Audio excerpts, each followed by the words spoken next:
Yo, Disambole everybody, my name is Shikama Jais, and today we're playing Echo again. Let's see if we can wrap up his route.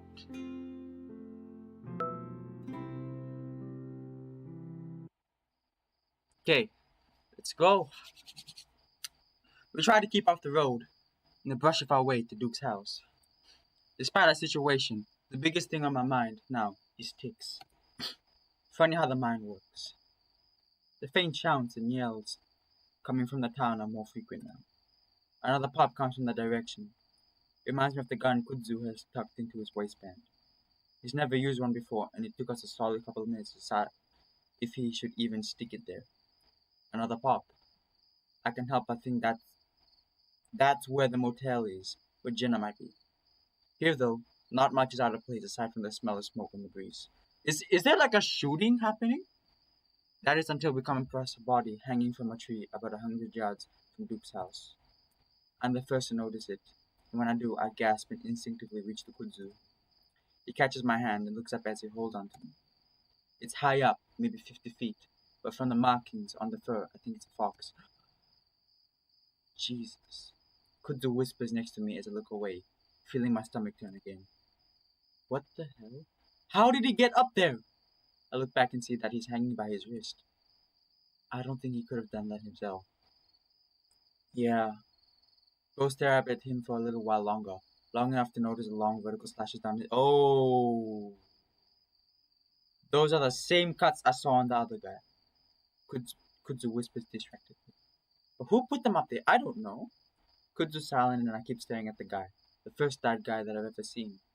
You sure about that? Suddenly, all my motivation to get Leo starts to evaporate. Kudzu rests her hand on my shoulder and I jump. Sorry. Kudzu pats me. You're right, I'll take you back, okay? That sounded like the best idea in the world right now. I hesitate.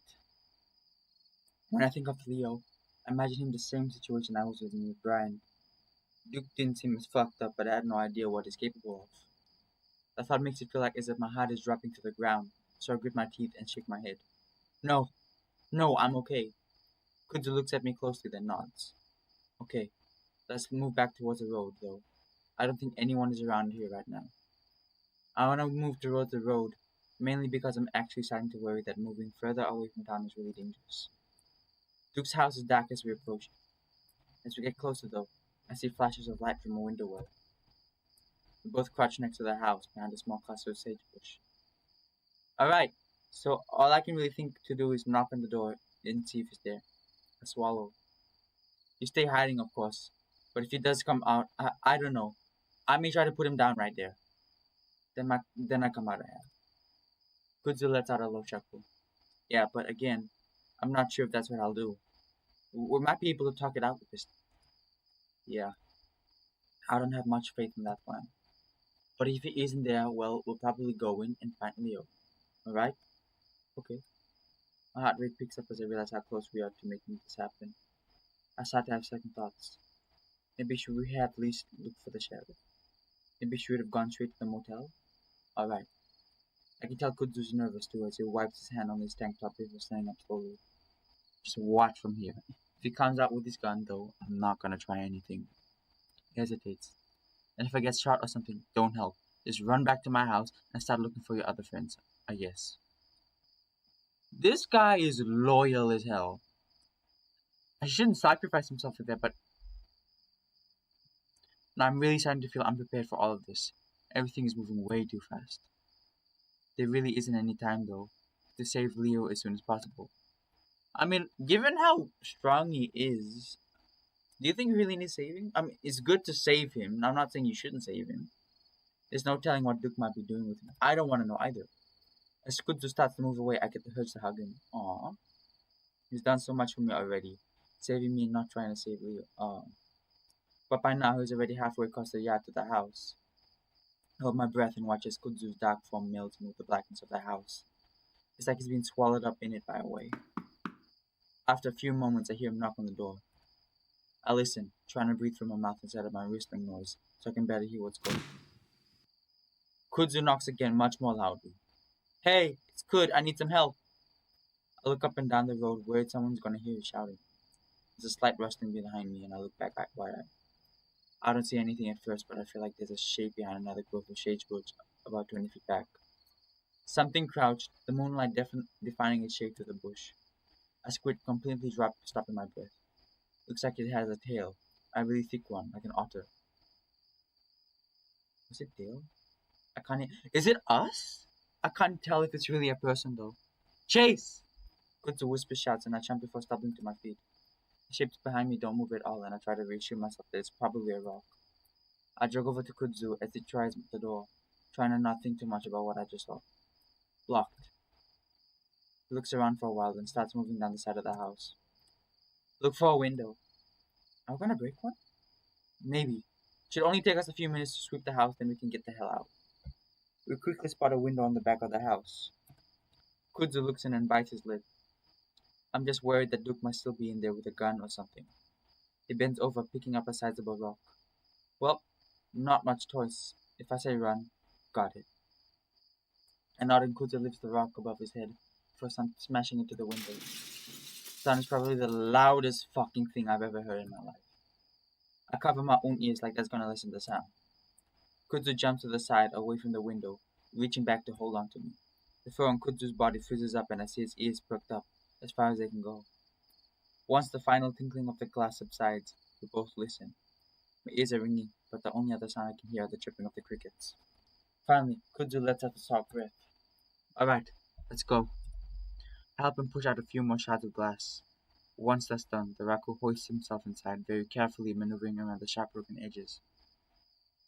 He turns and reaches out to me, helping me for the same action.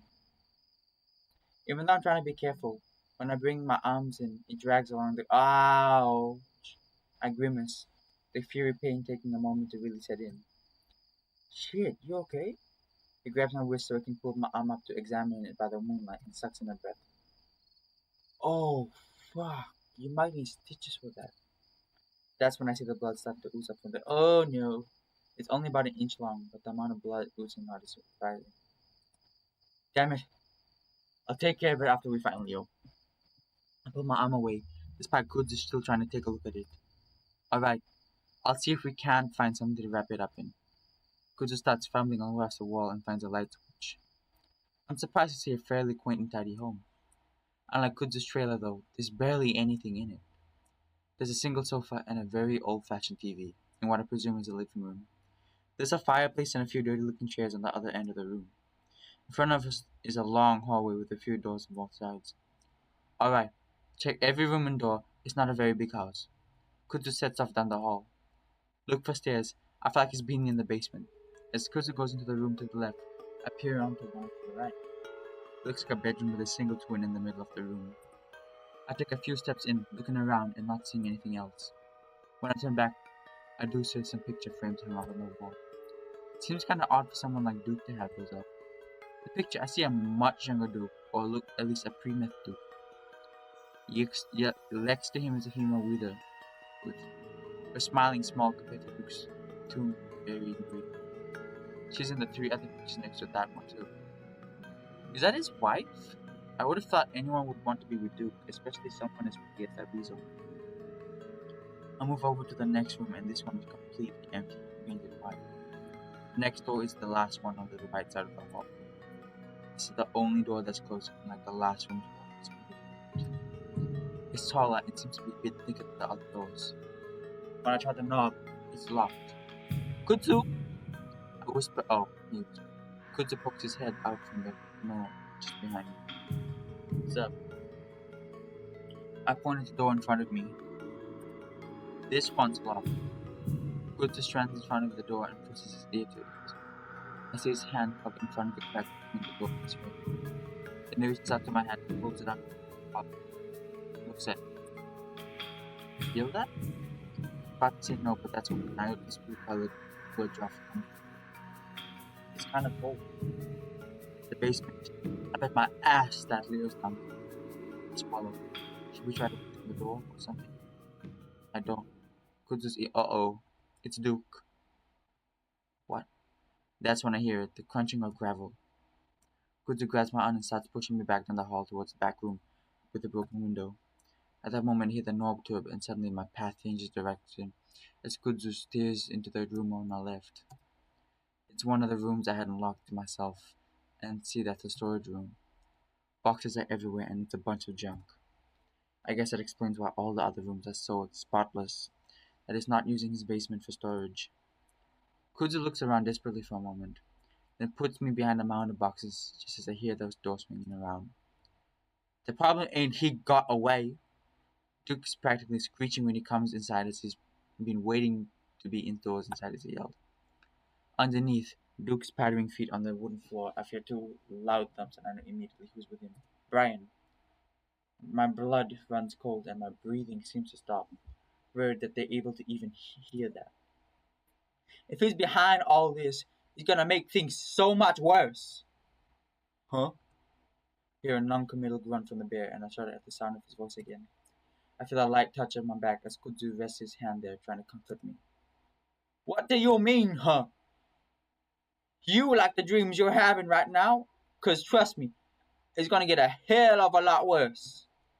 Hear a smacking sound, which I imagine is Duke's shiny hand trying to slap Brian in the face. What the fuck you staring at? Duke's grating, nasally voice echoes across the carpetless house. Your window. It's a moment of silence. I hear some shifting around, and suddenly I hear Duke's footsteps in the hall. I duck more deeply behind the boxes as he passes the door to our room. Fuck. Is someone fucking in here? Uh. Brian's lumbered down the hall, basically standing right in front of our room. I hear two more thumps and a bunch of rustling as Duke ineffectively beats at the bear's bulk. Fucking idiot! They broke in! There were jungling of pieces. Dude, it's making me hungry. Doritos for breakfast. Check every fucking room. I bet they broke through the basement window too. Fuck. His voice was a bit too deep.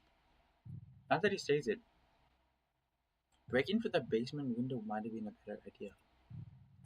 Looking between a crack in the boxes, I get a flash of the weasel walking past the door again. He's holding something long and shiny. Uh-oh. I shrink back again, the boxes, wondering how in the world I got here. Stare at the ground, also wondering if I'm about to have a heart attack. I focus on watching the blood seep from my arm, pulling on the wooden floor next to me. Hear a key going to the lock and a doorknob turn. I swear to God, if that wolf ain't down here, I'll blow your goddamn face off. Duke's voice fades away, accompanied by receding footsteps on the stairs. The heavy footfalls of Brian start to move around slowly towards the other end of the hall. Kudzu moves in his hand up to my shoulder. I look at him and he holds a finger up to his lips, then points in the direction of the broken window. I don't want to move at all. In fact, I'd rather sit here and just disappear into the floor. Somehow, though, I'm able to force myself to my feet. Kudzu tugs me up. We move very slowly to the doorway, and there's Kudzu holding up a hand, making me pause. I watch his ears perk, flicking in the direction of Brian. My hearing probably isn't nearly as good as his, but I'm able to pick up the bear's heavy, labored breathing.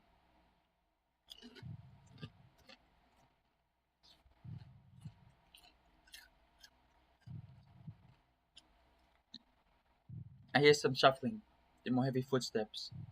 Kudzu freezes as we both listen to the bear move back into the hallway. Then his footsteps fade again. Imagine he's moving to another room, and that's when Kudzu finally peers around the corner. I hold my breath, but Kudzu reaches back and grabs my wrist, pulling me out into the hallway. It's empty and as quietly as quickly as we can, move to the end of the hall to stand next to the broken window. Kudzu sticks one leg out the window before balancing his entire weight on both his hands that are resting on the bottom ledge. Like a gymnast, he moves the other leg out and quietly drops to the ground outside, his head narrowly missing the top ledge. I don't know if it's because he's a raccoon or an actual gymnast, but there's no way in hell that I'm gonna be able to do that. Kudzu already reaching for me through his eyes, wide with a frantic worry. I can hear shuffling sounds behind me again, coming from one of the rooms. Kudzu reaches out towards me, then suddenly waves his hand widely in the direction of the room right next to me. Heart pounding, I almost stumble through the doorway into the room. This one has a few chairs stacked up against the side of the wall, and looks like a closet door. Brian's footsteps thumped down the hallway again, and I almost gasped as I get a glimpse of his massive shadow through the doorway. But then it disappears as I hear his footsteps move into the room right next to me. From just inside the room, I see Kuzu slowly pop back in front of the window, then motion frantically towards himself. My legs are like jelly though, and I hesitate. And there's a raspy dragging sound in the room next to me. It's almost. Is that Leo? It's the sound of cardboard box being slid across the floor. I hear Brian mumbling. Mmm, definitely not paint. I force my nudged feet to stumble out into the hallway towards the window. Kuzu reaches for me, his eyes desperate, but then I hear the shuffling behind me again. Why is he moving so fast now? Automatically, I step back into the room, while Kuzu continues to beckon to himself. Brian's lumbering footsteps move across the hallway slowly in my direction. Kuzu has ducked back down out of sight. I'm alone and trapped. I remember the closet as the last minute and lunge towards it, not having enough time to worry about the sound I make. Somehow the closet door glides open with hardly a sound, as if the hinge has recently been greased. I step inside then swing the door shut, trying not to let it snap closed. At exact moments, Brian's lumbering gait enters the room. I shrink back against the wall, holding my hands to my mouth, trying not to breathe.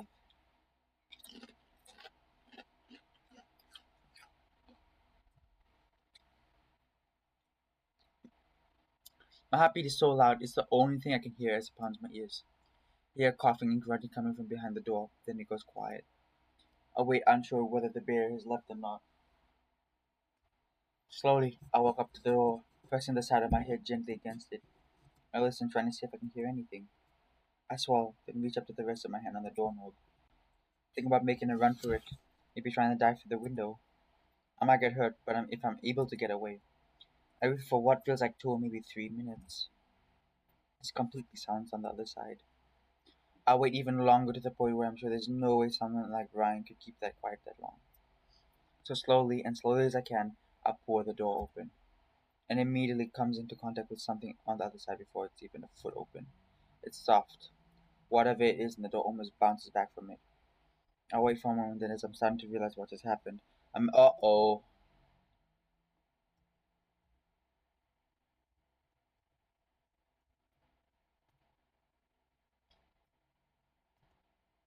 Oh, Brian is not the problem.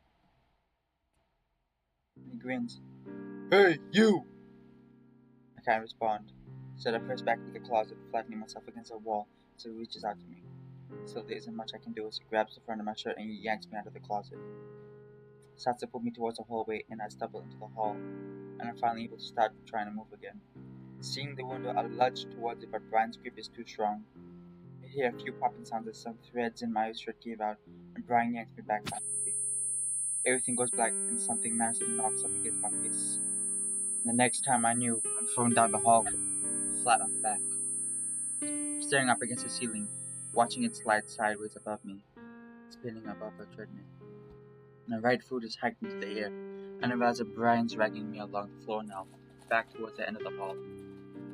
Throughout my black glides easily along the hardwood, my shirt scrunching up to my chest. Brian stops as he reaches the white door, pushing it open. Hastily, I will look up the window, wondering if Kutsu is there and he can see me. I reach towards it, but that's when I'm being dragged again, and then painfully on the first step. Again, I gasp and I turn sideways so that as Brian drags me clumsily down the rest of the steps, my spine isn't taking the rest of the fall. Ouch! The sack in the air turns cool and musty.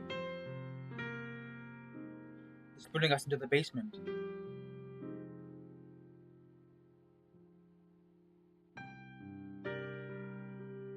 No!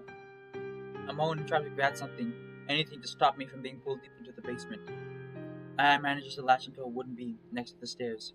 Brian grumps as my body snapped into full extension. Ouch! And we brought to a halt.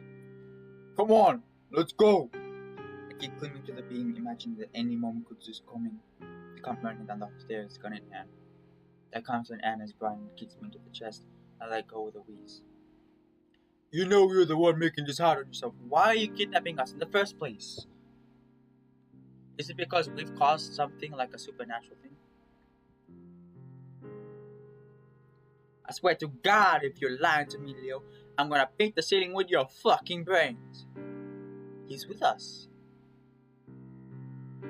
Why am I still here? If someone came to save me, if someone came in to save me then. The sound of Leo's voice had me snapping my eyes open again. While it isn't quite as heartening as Kuzdu barging in with a weapon, it's definitely there to be exposed again. What am I looking at? I'm dragged into another doorway into a brightly lit room, the fluorescent light buzzing overhead. As I come to a stop on the cement floor, the room goes quiet as I move squint against the sudden light. The walls on all sides are covered in shelves that are filled with silver tins and food cans.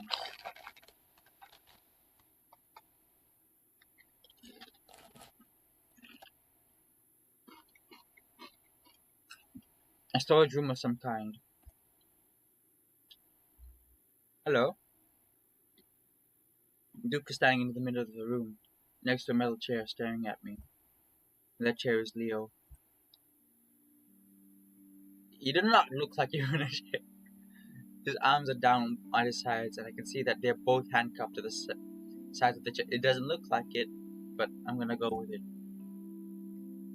His feet are similarly strapped to the chair's legs.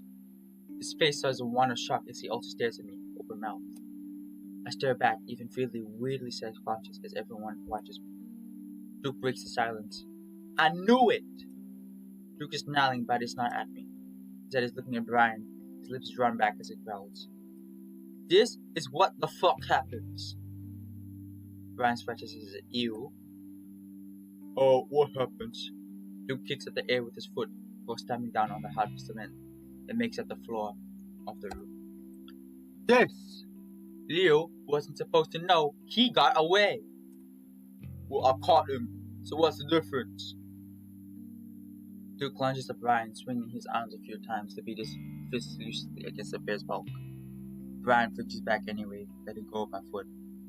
Leo's still standing there in a mouth slightly less open, and I have no idea what's going on in his mind right now. I suddenly realized how stupid I was to come here with Kutsu. Sure, saving Leo as soon as possible was important, but why had I thought we could have done this? Could have done it alone. I should be in my car right now, halfway to Peyton, 20 minutes away from the cops. Yeah, why didn't you do that? Said I'm in Duke's basement about to be murdered. I slowly sit up just as Duke seems to finish his beating of Brian. Say that again?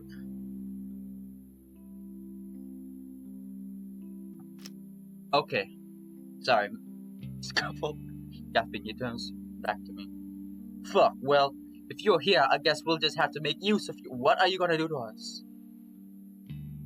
Pick him up. Wait a second, just... Shut up! Brian picks me up roughly, almost encircling my chest with his hands alone as he pins my arm to my side.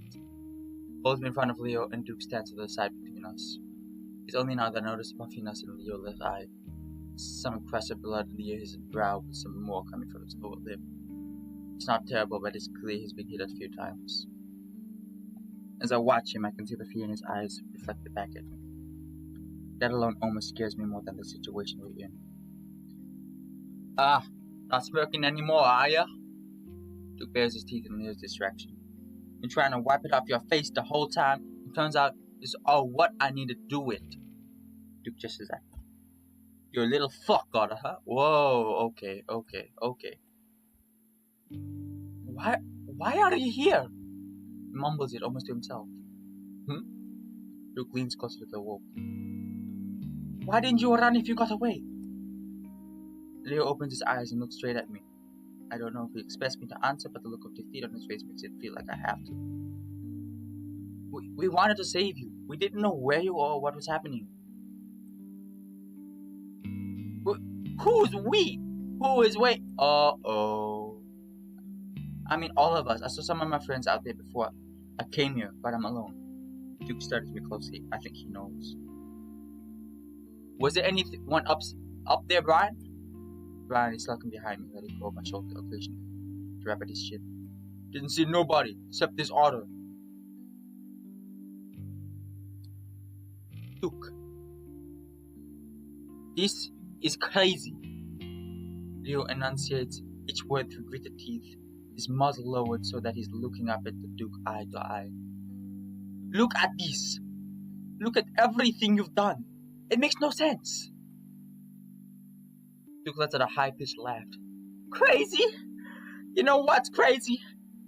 Duke gestures at me again. Ask him what he saw out there. Duke turns to face me, swinging his hand from me to Leo. Go on, tell him. He doesn't believe me.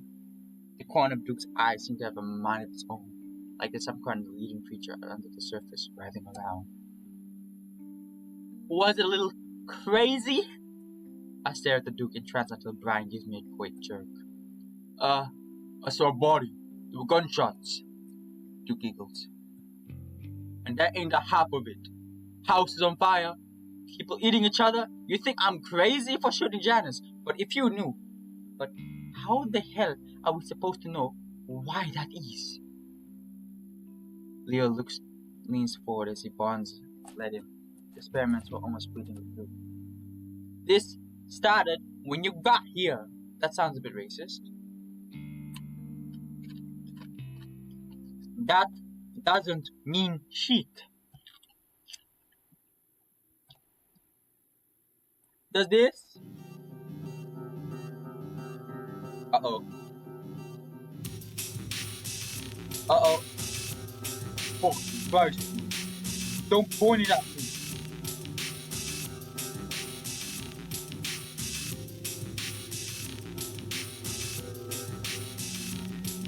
You throw the gun. So what you do? Step back a bit. Just stop.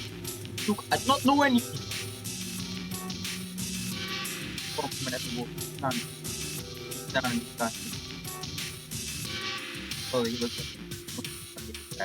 Head. My heart jumps. I go. Brian is supposed to run to me. I can hold out his hand. Wait, what are you doing? Maybe it's just you, Otto. It's you I was seeing before you got here. And it was you looking around at oh, because Leo said that he saw something that looked like us. Still myself not the panic to his fingers tighten up around his trigger. I don't know what is happening. Leo's doing that line of fire, leaning his head as far as from the side as he can. Duke doesn't seem to be paying attention to him though, instead keeping his eyes on me. Just explain to me why you think it's me. Maybe I can help. That seems to get some sort of reaction out of Duke. Slows the gun just probably not though, that is pointed at Leo's chest and there's no way he can touch it. Duke is studying me closely as they're trying to figure out what to say. No, this is past fault. But the master steer thing, like 100 years ago? Yeah, that's right. See? How do you know that? We're not the ones that caused it though. I did some research before coming here. I'm doing a new story in Echo for school. Duke is still eyeing me suspiciously. So you know about the murder. It's a while ago now, and I plan to fill the gaps while I go back to Pueblo. Kind of? It happened in the mine. Yeah, it did. And the people went nuts. Oh wait, but Duke doesn't go on, filling the air with awkward silence. I can see Leo's head looking back and forth, probably trying to come up with a way to get out of this. Hope he's figured out something out, because I have no idea what's gonna do that. But do you know why? I'm trying to sift through the Duke's psyche to figure out why he thinks he might be related to Leo now. Duke's breathing is leveled off. With his calmness, there's a feeling that we managed to ride out the storm. My grandpappy lived through all this and stayed in the town after. Oh? I noticed Leo's not looking around anymore. So his eyes are trained on the door behind me and slightly to my right. I want to look back, but Duke seems distracted right now, so I try to keep him engaged. Yeah, it happened weeks after the body was found. Sort of built up till all hell break loose. Leo's nodded his head slightly, eyes on the floor, and my heart leaps in my chest as I realize what might be happening. Do Do you know what that was? Duke shakes his head. There's something bad in this town. The earth's bad. The air's bad. Everything is tainted. So I think it's something the air or water or something. It could be. Maybe this is in the mass hysteria, and like they're all being poisoned or something. I lean a bit to my left, try to keep Duke's eyes on me, away from the other door. I don't know about that, but my grandpappy thought that's cause they didn't catch the murderer. Planted some seeds in the bad dirt. Duke looks at the ceiling. And grew something terrible. Wasn't until they killed the guy that it did that stuff. Okay. That's news to me. I didn't read anywhere that the murderer had been caught. Duke looks back down at me. So I don't know what it is. It's a murder or guilt or not catching something that did wrong. I hear the softest sound of a footpad against the floor behind me, but then none of the others did. But it started when you got here. So you gotta forgive me for wondering if one of you did something bad. Duke starts to raise the gun again. And brought that guilt back to the poison land to grow the seeds again. Duke doesn't sound like himself at all. Not even his recently crazed self. He's starting to become lucid.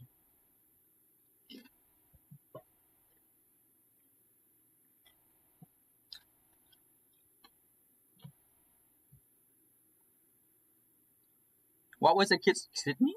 What was that kid's name a while back? That died in the lake? He wasn't murdered. You sure about that? Yes. But I'm not, am I? I'm so hard aware that some of the pieces don't fit despite how disturbing the implications are. But that was years ago. Why didn't it start then? Why now? Tricks. Maybe you wasn't guilty till now. Maybe kids don't understand what they done. Maybe it's cause you left and it made it angry. But he wasn't murdered. You see it happen? No, but the person that did it would never do that. So am I talking to the wrong guy right now? Who was it?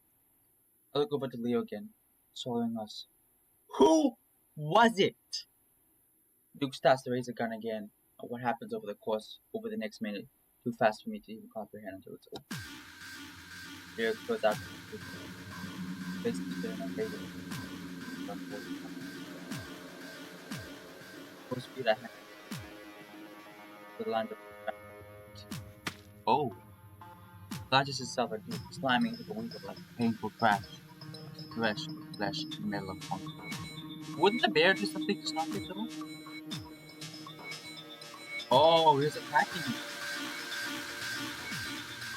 Grab the gun. Grab the gun.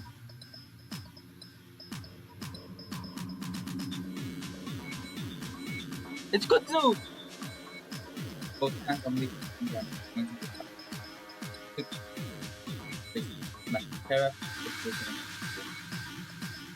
The safety. Leave the jumping on the ground without screaming. His mouth to breathe his mouth. I cannot but that pushes and attack violently, sending the gun into the pit. Pop against the TV. Ryan like gold me at this. Oh no. I'll go for the gun. Because no one's fighting over Duke's gun. As that might be the best chance. It seems like the best chance. Because having a weapon is better than having nothing at all. I left in the opposite direction. Clumsily, I scoop up the wielded gun, turning it over in my hand and pulling it to the floor. Ryan, my gun! Leo's still tearing away at the window as Duke pulls him up to the fence. I turn around, rush back up to the wall, and Ryan is standing out. We pray that he hasn't killed it. I hope. But what am I gonna do against him without a gun? Gun and Brian just returns to the big. That is about to get shot. Their lunge with a massive pause up towards me. For me, the gun is close. Trying to keep myself safe. The man honestly. No. I shoot it right in the face. Yeah, that's the thing that people never tell you about guns. I was 16 and I was with my nana, my grandfather, and we went pigeon shooting for the first time. And since I played some games, Call of Duty, whatever, I expect like the sound to be very small. When I shot it, it's extremely loud. Like I got traumatized. Brian comes to the floor and the room goes quiet. But only for a moment.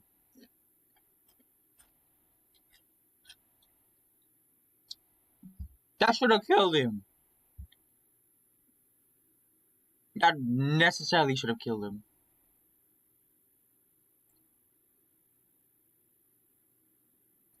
He hasn't even pierced his skull.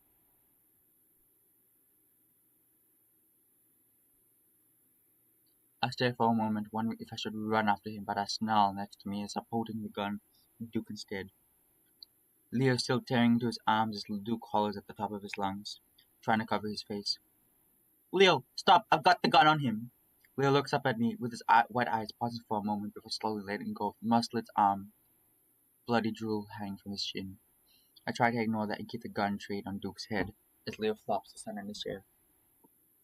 After seeing how little the bullet had affected Brian, I'm not so confident it'll do much damage to Duke. Well, it should have killed him for sure, but that is a big ass bear. Maybe bears just have thicker skulls. Perhaps. I should study this. But I'm more worried that the gun is just shit. Duke doesn't move though. As he lays back against the concrete, eyes closed, gasping. Well, at least we got Brian out of the situation. His arms at his sides, both of them leaking blood onto the ground. Leo really did a number on them. He definitely needs to go to the hospital. A hand touches my shoulder and I jump. Look back and I see that it's Kutsu. He's alive! Sorry, you okay? Leo's gun hangs loosely from one of his hands. Kutsu, you fucking saved our lives. I grin at him and almost sobbed with relief. I want to hug him, but I have to keep the gun on Duke. Of course. I'm sorry I didn't stop him when I took you. I wasn't sure what to do. He touches my shoulder again and I can feel him trembling. Don't worry about it. We're okay now. Um, can someone get me out of these handcuffs, please? My arms are fucking killing me. Killing you? You ripped mine apart! Duke is practically sobbing now, curling up on his side to hold his arms to his chest. Fuck you, asshole! Leo spits at him as he tries to adjust the position on the floor. Where are the keys, Duke? Back pocket! Kudzu. Keep an eye on the door chase. In case Blubber Gut comes back. I try to angle myself so I can keep an eye on both the door and Duke, even though I'm pretty sure the latter is through at this point. Kudzu pulls the small metal key out before moving out to Leo, fumbling around for a good while before the handcuffs suddenly drop to the ground. Leo kneels there for a moment, wringing out his wrists. You okay? He smiles at me. I'm a little sore, but I think I'll be alright. He gets unsteady to his feet, taking a pair of handcuffs up with him before bending quickly to give me a kiss on the head. Aww. I'm so happy you're okay, Chase. I think you could. Duke notices and quietly curls up tighter.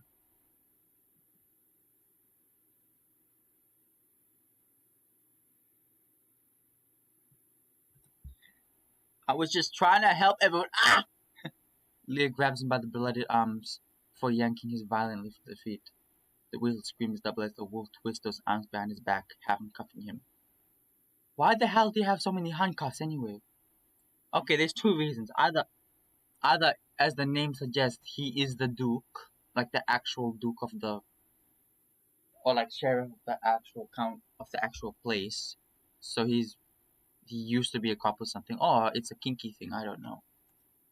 Duke starts sobbing again until Leo whips him around and slaps him across the face. Duke sways, stunned by the power of the blow before Leo brings the hand back and hits him on the other cheek. Shut the fuck up! Leo. Please, I'm sorry. I just wanted to help.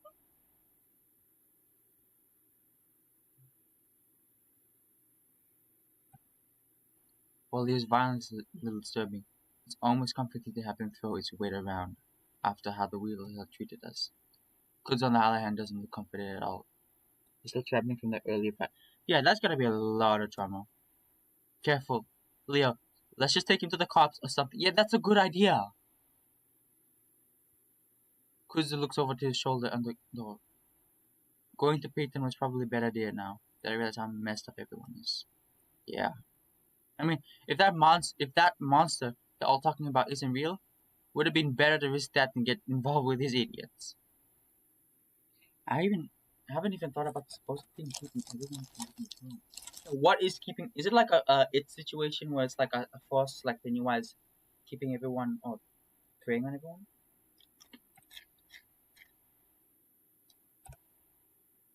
You are a fucking lunatic, Duke. Why shouldn't I just kill you right now? Because that would, I mean, completely justified, but still. If you kill him, the cops are gonna arrest you. Leo.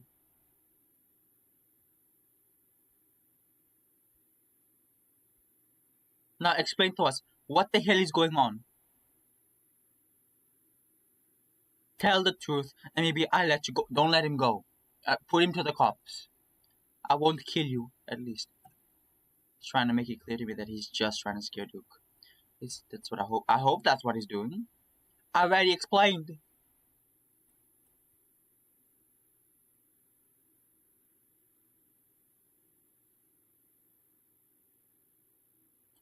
Reminds me, because I was a little fucking distracted.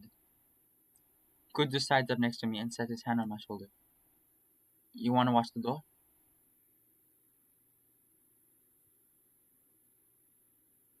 I told you, something's bad happening, and we need to figure out what. Yeah, but how did kidnapping us help anything?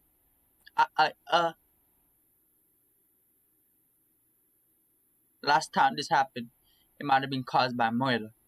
Not the murder, but the guy got away with murder.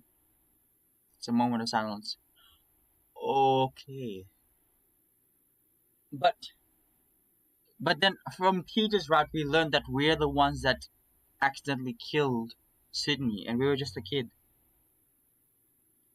So he does have a point. Duke does have a point. But the one thing that's interesting is that we don't know ourselves. So it's either that we have disassociated from the trauma or we're just burying it deep down. So the guilt from the guy, or the wear in the town, or the spirits, heck, I don't know. Maybe all of that. But it came together to make everything go crazy. Okay, sure, but how does this have anything to do with us? I saw the artist sneaking around town. I saw you guys.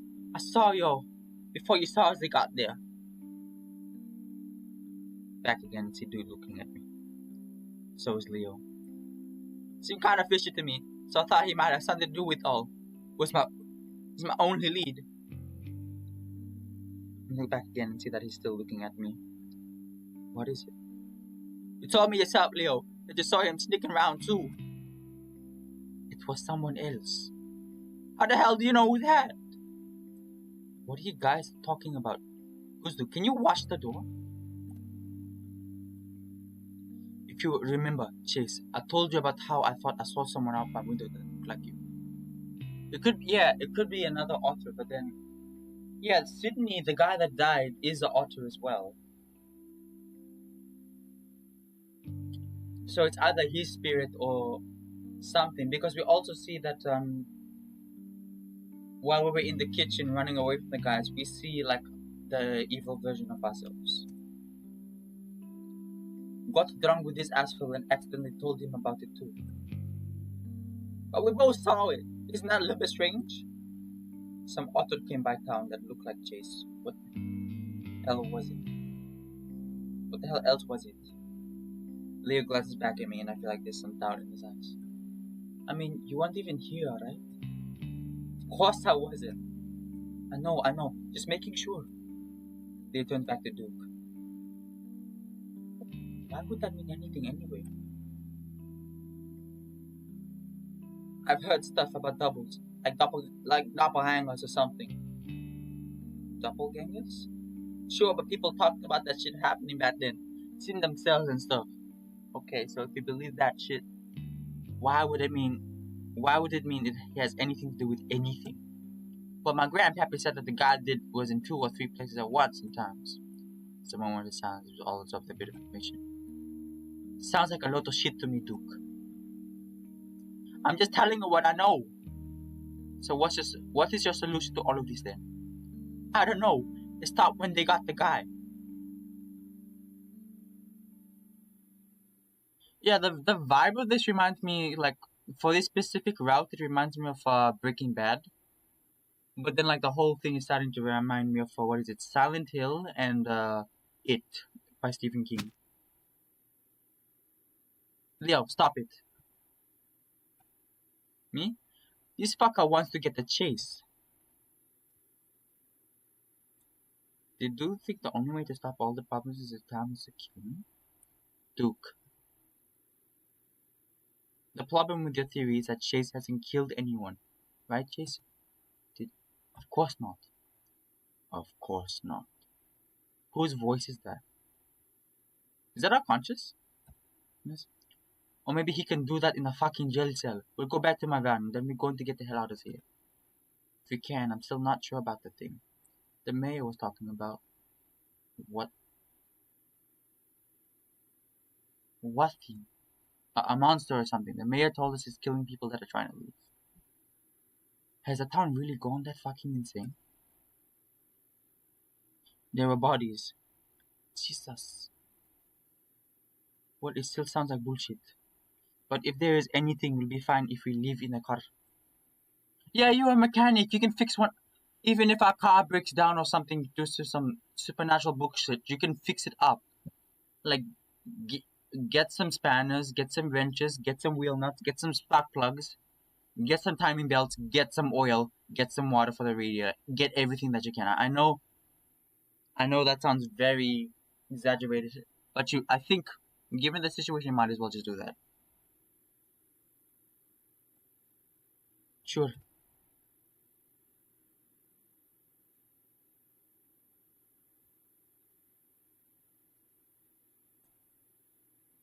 What about the others? We're going to find. We're going to try to find anyone we can before we leave. But the priority is to get ourselves to a police station. Yeah, that's a good idea. Why haven't we done that? Good. Take the gun. Safety's off, man. Yeah, sorry about that. I want to chase between us. I don't trust these fuckers to not say anything. Especially Brian comes back. So with Kudzu leading the way, we make our way out of Brian's house and into the night. It's quieter this time around as we head out into the deserted night street. Seems like things have settled at least. At least. Always the calm before the storm.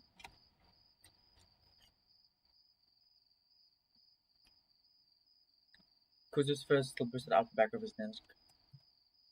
Starting to worry about him. It's being tense, ever considering the situation we're in. Keep your eyes peeled anyway. Of course.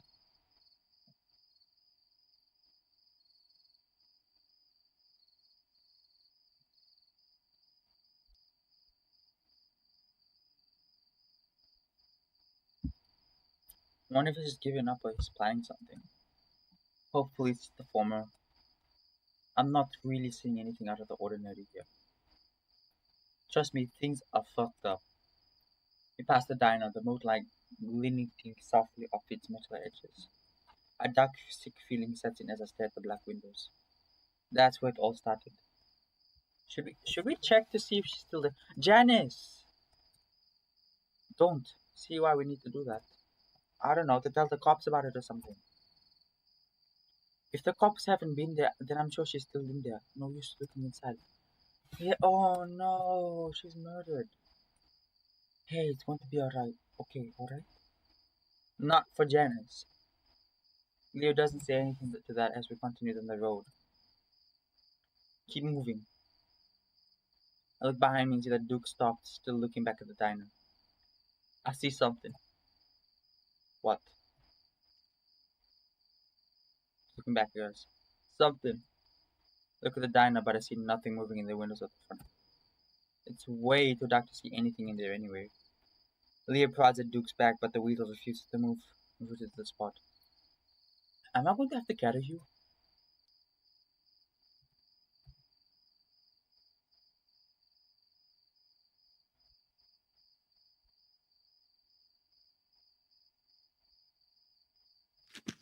Leo curses and immediately goes after him. Oh, he's running away. Just have to follow. Don't follow me. Wait by the car. More faintly. And watch Chase. Oh, at least he's looking out for us. In a few moments, Kuzu rubs his head and turns to me. Well, guess we should get to the car then.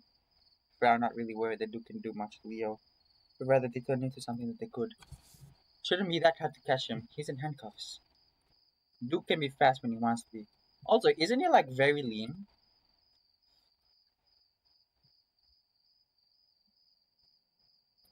Don't worry. Leo can take care of himself, especially when he's against something like Duke. A handcuffed Duke. Yeah. I follow the raccoon.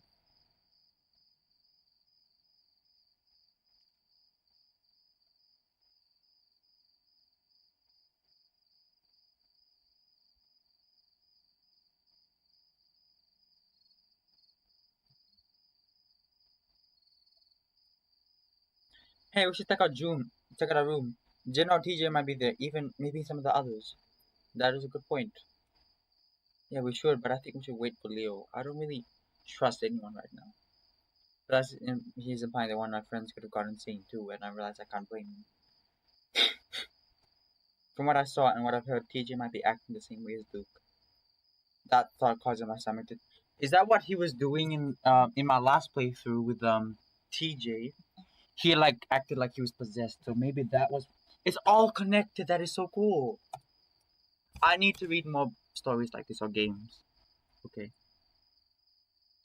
I'm just gonna go over behind the counter. No, probably.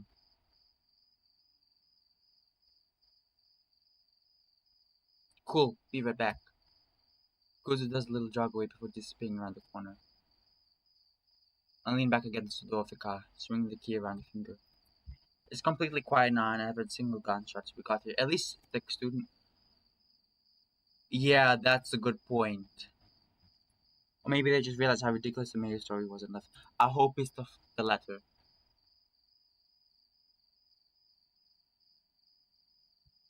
Shit.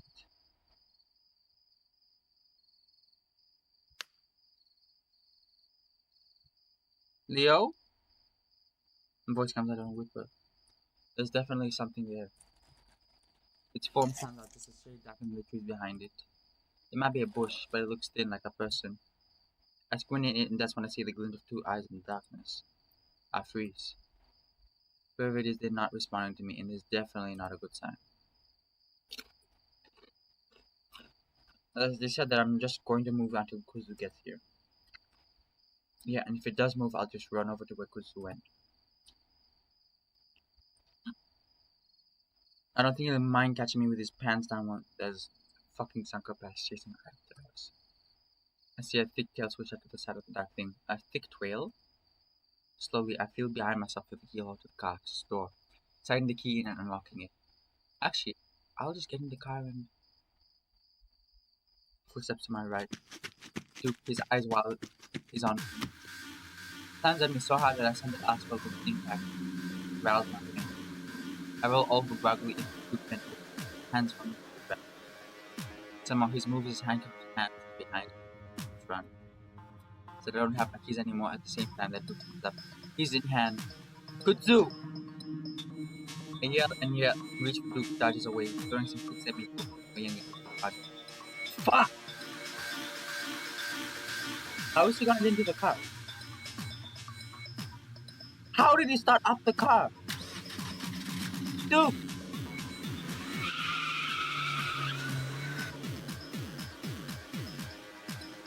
And the Duke just running.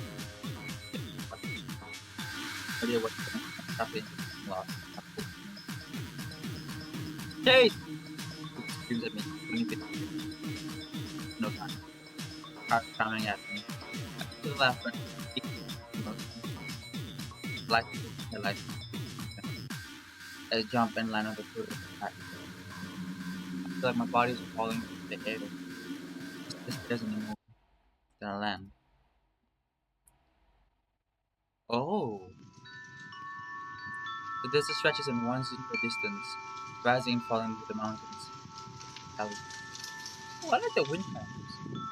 It's endless, monolithic, passionless. Except here, its mark is clear on the land like a stag, blemished in the beige patchwork of the wilderness. The earth's bad, the air's bad, everything's tainted. Like just as Luke said, tainted. The mark is old. It's ancient. Been here longer than all people.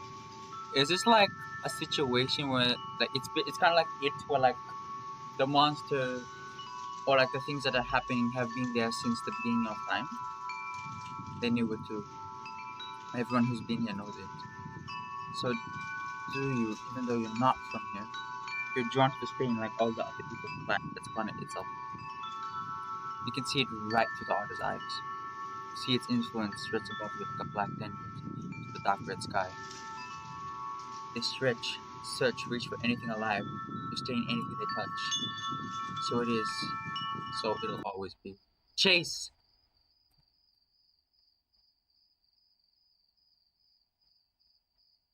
That crossed my eyes were church, so I closed them again. Chase! The voice is gentler this time, though no less concerned. I try to reach my hand up to assure that whoever it is that I'm fine. I feel the soft, velvety sensation of an ear catch behind my fingers and the person above me still. What happened? Are you guys okay? A mumble, thickly past lips that don't seem to incorporate with words that don't seem to make sense. Are you? He hit you really hard, yeah. So hard that we started to see the origins of the world. Did you hit your head? I feel my own head, keeping my other head rested on Kudzu's head. That's right, Kudzu. I push myself up, suddenly realize where I am and what just happened. I look around into the night, the surreal feeling of regaining consciousness in the nighttime making it all the more horrific. Shit, where is he? Duke, he took off somewhere. You need to stay down for now. Something might be injured. I think I'm okay. Just a little bit out of it. It's Leo. What the hell? Duke, just Kudzu suddenly shoved right away and I find myself held in Leo's arms. What the fuck happened? Did he shoot you? What? No. Just hit me with a car. Suddenly turns his attention on Kudzu. Hackles raised. What the fuck were you doing, Kud? Why weren't you watching him? Kudzu flinches back and glares. He came out of nowhere, Leo. We're both trying to stop him. I can see Leo working himself up to shout something else, but that's when I push myself out of the strong grip. Despite the circumstances, I'm bristling all the way that I'm being called a Leo! He was driving a fucking car. There wasn't anything he could do. I brace my hands on my knees and wait for it to subside. I don't think you should be standing up so soon. I'm fine. Though now that I'm standing, I'm not completely sure of that. Worrying twinges and creaks span throughout my body, but I force myself to straighten up, facing the other two. We need to keep moving, find the others, and get out of here. Leo moves up next to me, a big paw reaching out to wrap around my shoulders. I cringe though, and Leo takes his hand back. You need me to carry you, honey? Aw, he's calling us honey? He calls us baby, he calls us honey, he calls us sweetheart, and we technically aren't even a couple anymore. He's just. Is it like something that just rekindled? I grimace and shake my head, mostly because I feel like being slung over the back will even be more worse. He settles on rubbing my back gently, eyes still looking over me as if trying to spot some unseen injury. Let's get the hell to Piton.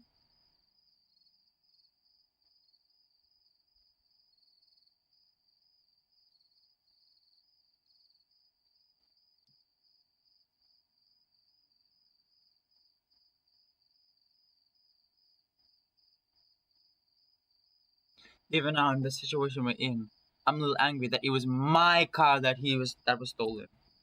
I worked hard to buy that thing, even if it was just a junker. Leo shakes his head like a mild annoyance. Then I'll just have to use my van instead. Leo looks up at the road in the direction of the diner where he left it 2 days ago. Wait, let's at least check the motel, see if any of the others are in the room. Otter, I'm sure the others have gotten out by now. You? Says you? I mean, we haven't heard anything from any of them, though. And wouldn't they have bought the police or something? That's a good point. Leo backs the motel, chewing his lip. Alright, let's be fucking quick about it. We need to get the hell out of here so we can get everyone. What if he's under the influence?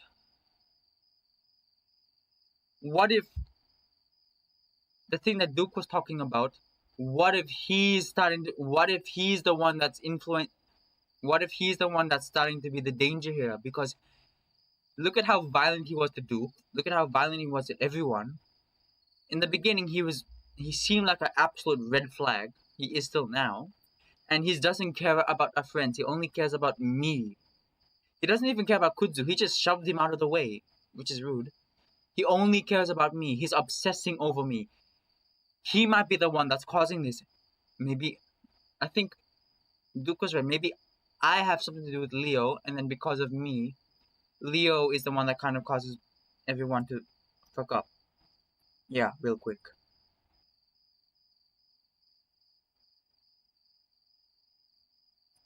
Kudzu reaches out to me.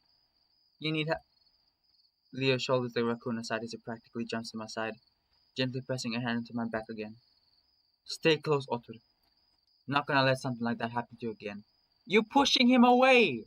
What did he do to you? Try to ignore the tension I feel building between the other two.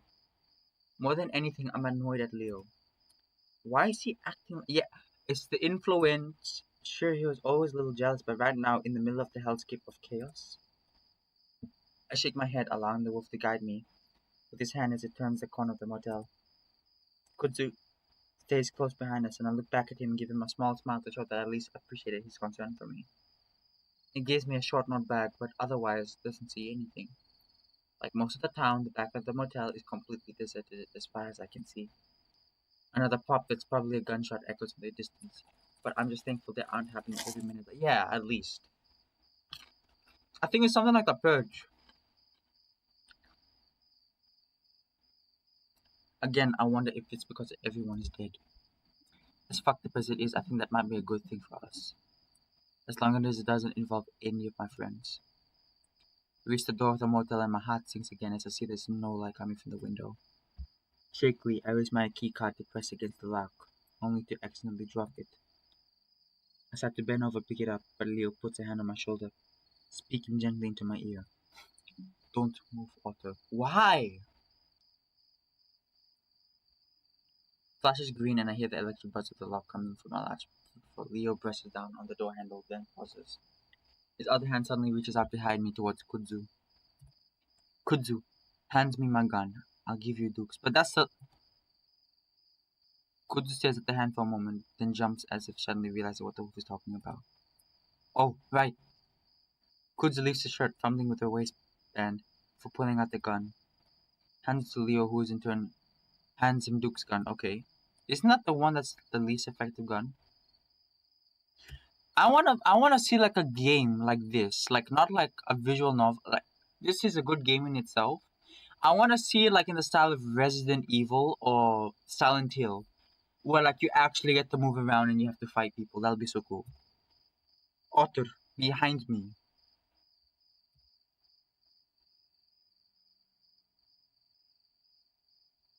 Finally, Leo gets the door identical itself, allowing it to swing open on its own.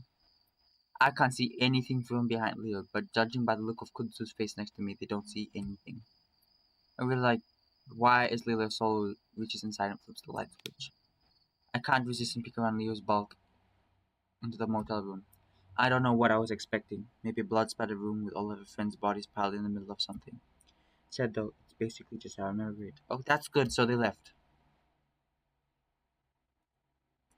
Leo holds steadily for a moment, keeping the gun pointed at the ceiling of the room. Finally, he leans in, whispering loudly, "Hello?" There's no response. Leo waits just a little while longer before finally moving towards slowly. I don't wait for Leo's approval to follow and move clearly behind him. Kudzu just behind me. There isn't that much to search in the motel room, having just a room and the bathroom to check. Once Leo's sure it's clear, I shut the door and lock it before turning the other two. Just so we know that we're safe, for now at least.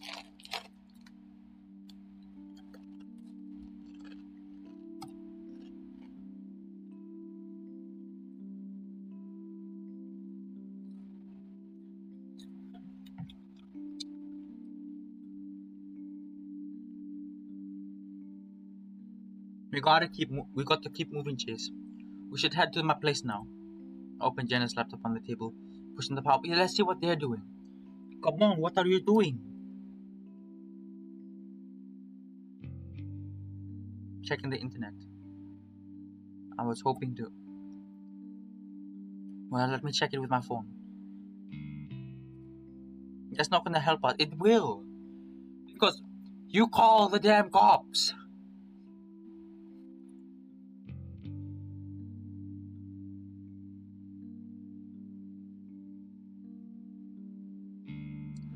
Is that how big?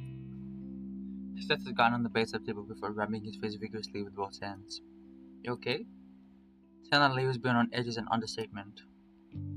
And sure, we're all fucked up right now, but the way the wolf's been acting is just as a different person. Leo lets his hand slide down his face so he can peer me at his own fingertips. He examines me for a while, then finally reaches out with both hands. Come here, Chula. Almost hesitate and not sure why. I walk over to him and stand in front of the wolf before he reaches out and pulls me down to his lap. There he presses my head against his chest before wrapping his arms around me. He starts stroking the back of my head gently and I make me shiver. All feel a little forced and we don't meld together naturally like we always used to. I'm sorry about letting all this happen. I should have told the police when Duke started threatening earlier. Do you know what's happening? Leo takes in another breath and his broad chest swells against my cheek before he blows it out, roughly throwing his head. I don't know. I really don't. I notice Kudzu staring to the side, clearly trying not to look at us. Any internet? Kudzu looks up and shakes his head. No, I can't find the network. Damn it. Did that bear do anything to you?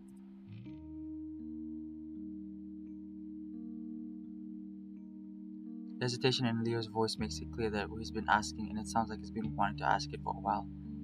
No, it just tied me up for a while. Yeah. That whole incident actually seems like a long time ago already. Genesis murder, getting near. Oh no. Getting near raped by Brian, trying to kill Brian. Like there's a numbness in my chest that's dampening my emotions right now. Everything feels like it's far away from me.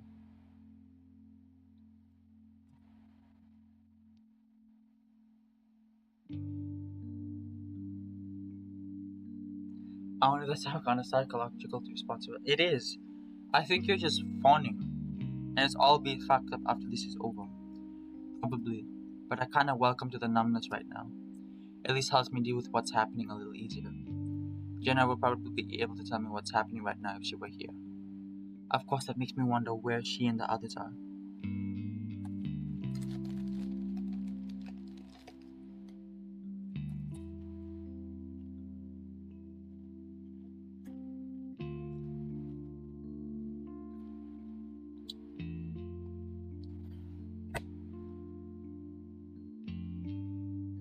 It makes me want to get out of there and find them. Because as much as I want to get the hell out of this place, I feel kind of responsible for them. And they drag all of them here after all. I thought Leo did. I'm gonna get you out of here. I promise. Leo breathes into my ear and squeezes me a bit tighter. I have to hold back as I wince as a tinge goes through my back, feeling that I'm going to be very sore tomorrow. I suddenly lift my head to look back at Kudzu. What time is it? Kudzu takes his phone back out of his pocket to check. 3:45 a.m.? I stare at him. Are you serious? I was hoping that daily hour would be a bit closer than that. Kudzu slides down in the chair at the table. It's what my phone says. I continue to rest my head against Leo's chest, listening to him breathe.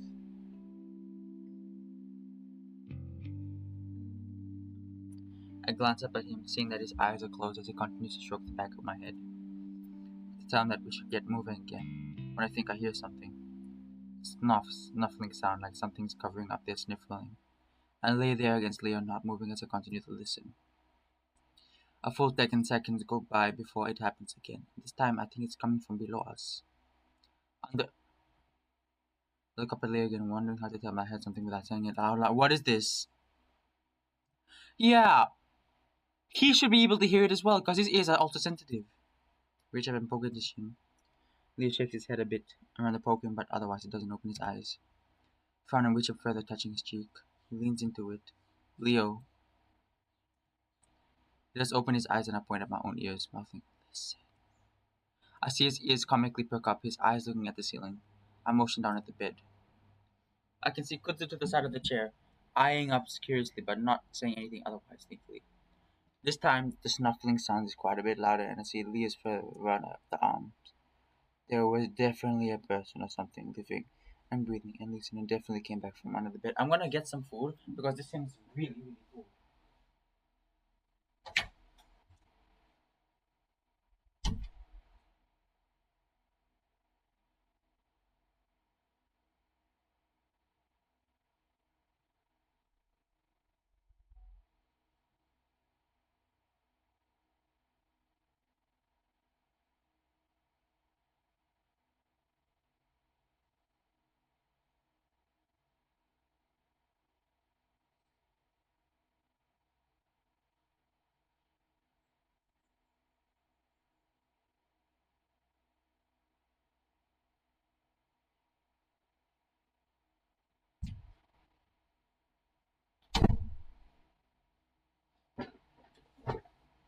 I got an apple.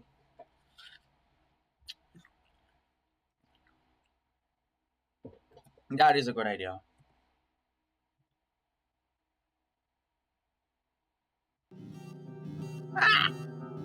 Who is that?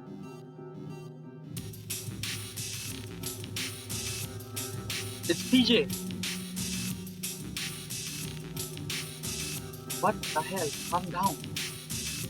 Leo got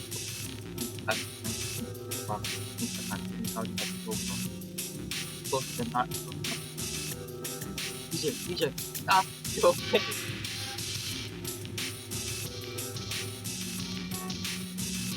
Kid, stay back.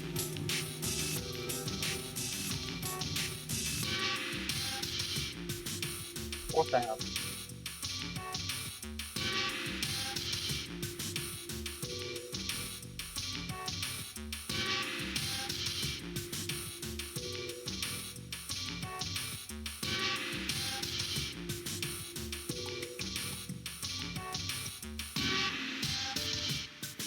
He's he's gonna deliver us.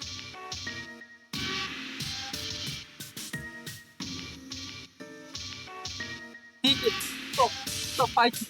It's me, Leo. Leo.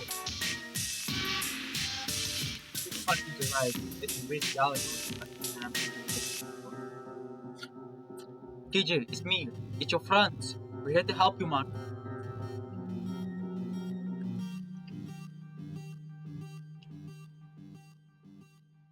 See? I'm here now. You're going to be fine. Get him something.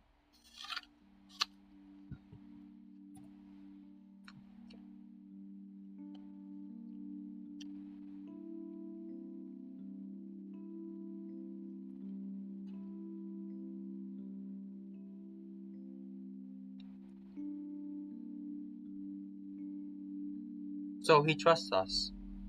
Smells sweat and piss of strong, but I don't say anything. Did he pee? Oh no. Leo, meanwhile, sits at the end of the other bed, gently trying to get TJ to tell us what the hell happened. Was someone chasing you? Is someone here?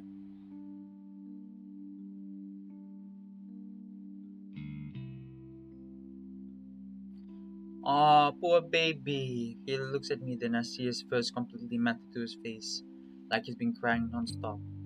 I notice bits of dead sleep on his head too, along with some dirt. The hell has he been doing? Leo continues to prod gently at the links with his questions. If you can tell us, then we might be able to stop it. Let's watch out for it before we leave. TJ looks at Leo, opens his mouth, making a squeaking noise. He swallows loudly, then tries again. Do we have any water? Sounds like he has an extremely. I'm Roger Rabbit. Roger Rabbit. That's kind of like the voice I would be giving for him and Elmo, because like I don't want to say he's a twin, but like he sounds like because he's the youngest out of the group, so he's only 19. He's basically a kid. I mean, everyone in the cast is basically a kid. They're in their early 20s. They're not really full-grown adults. Let's be fair. I mean, they technically are. They're legal. I'm just saying that they have a lot more growing up to do.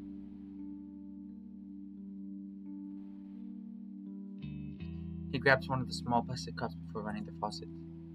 TJ watches it until the raccoon brings him. Why would he's gonna be scared of him? Oh wait, no, no. They know each other, right?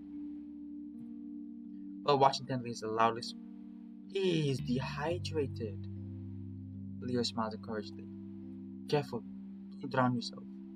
He just stares, then shivers again, much more violently. I grip him more tightly. Are you cold?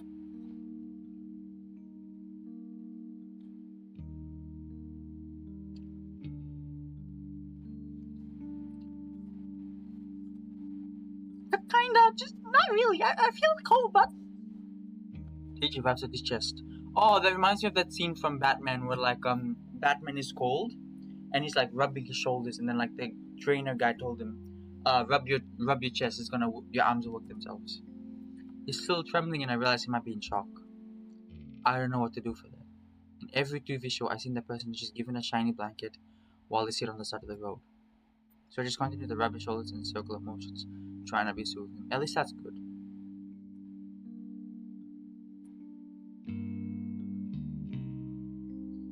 Ask him to breathe in a specific pattern.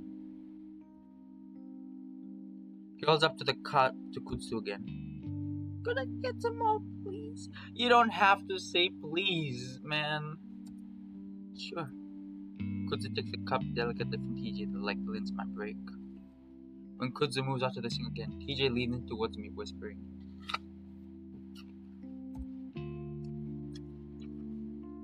That guy played soccer with us, right? Yeah, he did. Right. KJ goes back to leaning against me, staring at the wall. Poor baby, who did this to you? Well, this isn't good. He doesn't seem to be getting better. He can recognize, I guess, and remember stuff at least. Leo adjusts himself on the bed, clearing his throat again. TJ, if you can't remember, that's okay. But I just want to make sure no one's coming after you. TJ blinks, then shakes his head. No, I don't think so. No one? You were hiding, so. Leo clearly doesn't want to upset the Lynx, but it makes sense why he wants to know. If there's someone lurking out here hunting TJ down, we could be in a lot more danger right now. Exactly. Okay, he brings a cup. Oh, I'm actually feeling pretty thirsty now. My bad. I think I need to go home now. You definitely need to go home now. I stay hard at TJ studying him. I don't know why. Guess I thought we'll all be except for this hysteria. And you knew we're all normal, at least to an extent, huh?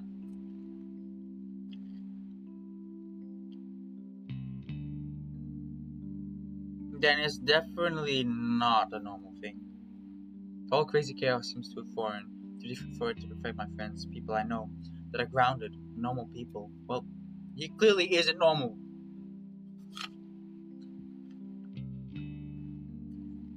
That's exactly what TJ wants.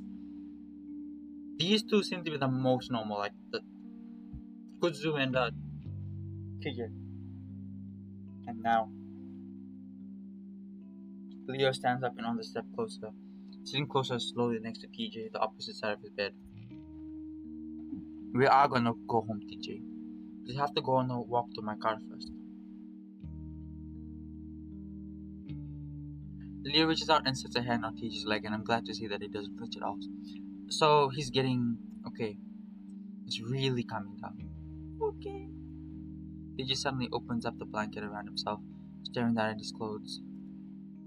He sees nose twitching, and the skin, the inside of his ear flushes. Oh, can I take a shower?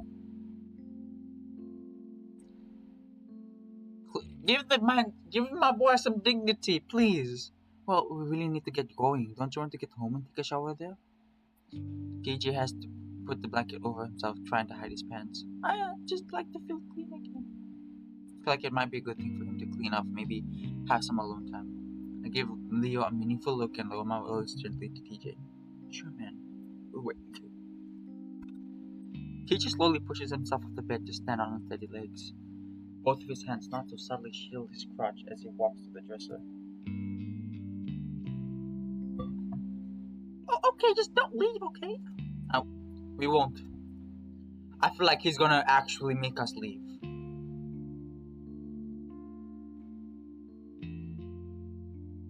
And I'm gonna leave the door open, so if something happens, just yell. That's a good idea. It's fine and nothing's gonna happen, okay? Yeah, okay.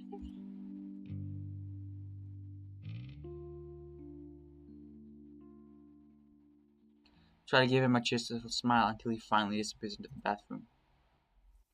We sit around in a sort of circle in the motel room. Lee and I on the beds, Kudzu in the chair. We keep our voices low as we discuss what's going on, not wanting TJ to hear. It doesn't make sense. TJ is one of the most rational people I know. How is this affecting him? That means supernatural or something. We don't know what's causing it. So. Exactly.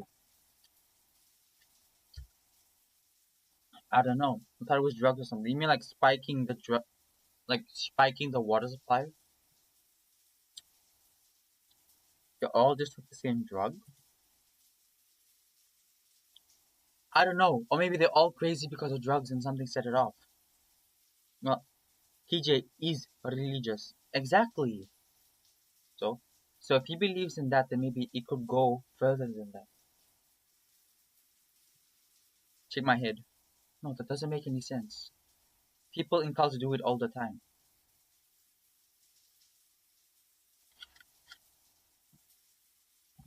Do it all the time. But it's not in a cult. It's all kind of the same thing if you think about it. I mean, yeah, sort of. Your whole family is super religious, Leo. Yeah, so I have first-hand experience with all of it. Yeah. I mean, can understand. It's just it makes me wonder if this is something more than what's in everyone's head. If even TJ's having it happen. What was it Duke was saying about his grandpa? Something about a curse? Puchita. Speaking of shit that doesn't make sense. Good shrugs. I'm starting to wonder. I fold my arm and look forward towards the bathroom where steam is whacking. Okay, at least he's having a hot shower. That's gonna clean up the blood. That's gonna coagulate the blood. That's gonna clean off the wounds. That's gonna clean off a lot of dirt. That's gonna help a lot, and it's gonna calm him down. Well, stop wondering. I don't want you ending up like them. I frown and glance back at the bathroom before lowering my voice. Like TJ? Leo sighs. No, one of those fuckers probably freaked them out or something. He did say he was seeing things. Leo suddenly stands up from his sitting position on the bed. You know what? We should just stop talking about this. We should leave him once it's done anyway. As if on cue, the water shuts off and the automatic dryer starts up. Right after that, TJ's meat voice pipes up from the inside. You guys still there? Call back gently, carefully. Quickly. Leo sighs and moves to the window outside, pulling back the curtain. The others talk to right now. Your friend? Yeah. Now, Carl, what happened to them? I don't know why, because he's an asshole. Well, not really. Just suddenly stares at the window while random. Yo, I'm the street fighter because he's not early. Let's just drop back into place. With any luck, got the hell out when this, like I said, the big and they would really, no one got out when they feel that any left gun crushed this entire man. Big gun. Really, no one. Yeah, momentary silence. Hello. Still here, TJ. But a lot of us have relationships. I'm in love with fact. Just supposed to be in work my 5 hours. Someone should wait until morning. Someone has to be looking for someone here, but yeah, exactly.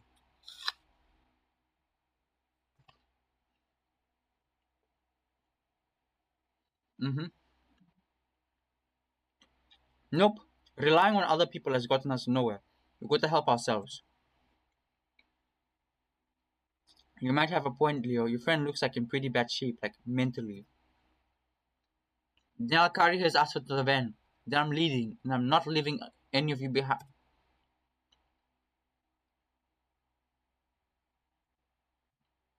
Ah, okay. At least he has his dignity now. Hey, how are you feeling? I'm fine. Things are more clean now. Good. So you remember who we all are? Yeah. Again, things are clean. You guys don't have to talk to me like that. Like? Like I'm crazy. Sorry. Do you think you can make it to Leo's? We can stay here if you want. Wait for someone to find us. I like to just lay down, but he looks back up again, clapping his hands together. I think something's happening here. Something doing something to our heads. I don't know. What do you mean? TJ looks off to the side. I just saw things that shouldn't be here. This has never happened to me before, so. I remember someone was chasing me, trying to grab me, and I scratched at it. And it was Jenna, but I was too scared. I just didn't know if it was really her or not. So I ran, and she didn't follow me. Uh, um, what did she look like when you didn't know it was her exactly? He wants to ignore the question. Can we find her? It's just, I can't stop thinking about it, and I want to make sure she's okay. Yeah. His voice gets a little broken, but then he can't manages to control his tears this time. He grimaces. We really need to go, TJ. The faster we can get help, the faster we can get help everyone here, including Jenna. But if we see her on the way, of course we'll bring her with us, okay? Leo rolls his shoulders, keeping the gun pointed at the ground as he moves to the door. Now, everyone, stay close to me. Chase, keep with TJ, Kuzdo. You bring up the rear, got it? Alright, we're just going to head up the street to the diner, not far at all.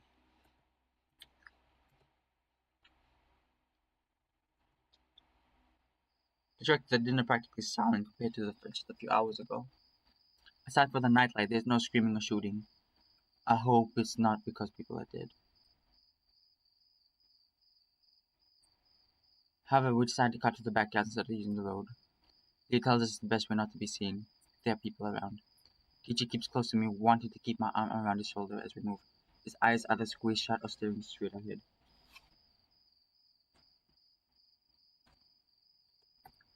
It's like we're moving through a haunted house and it's too terrifying to look in either direction.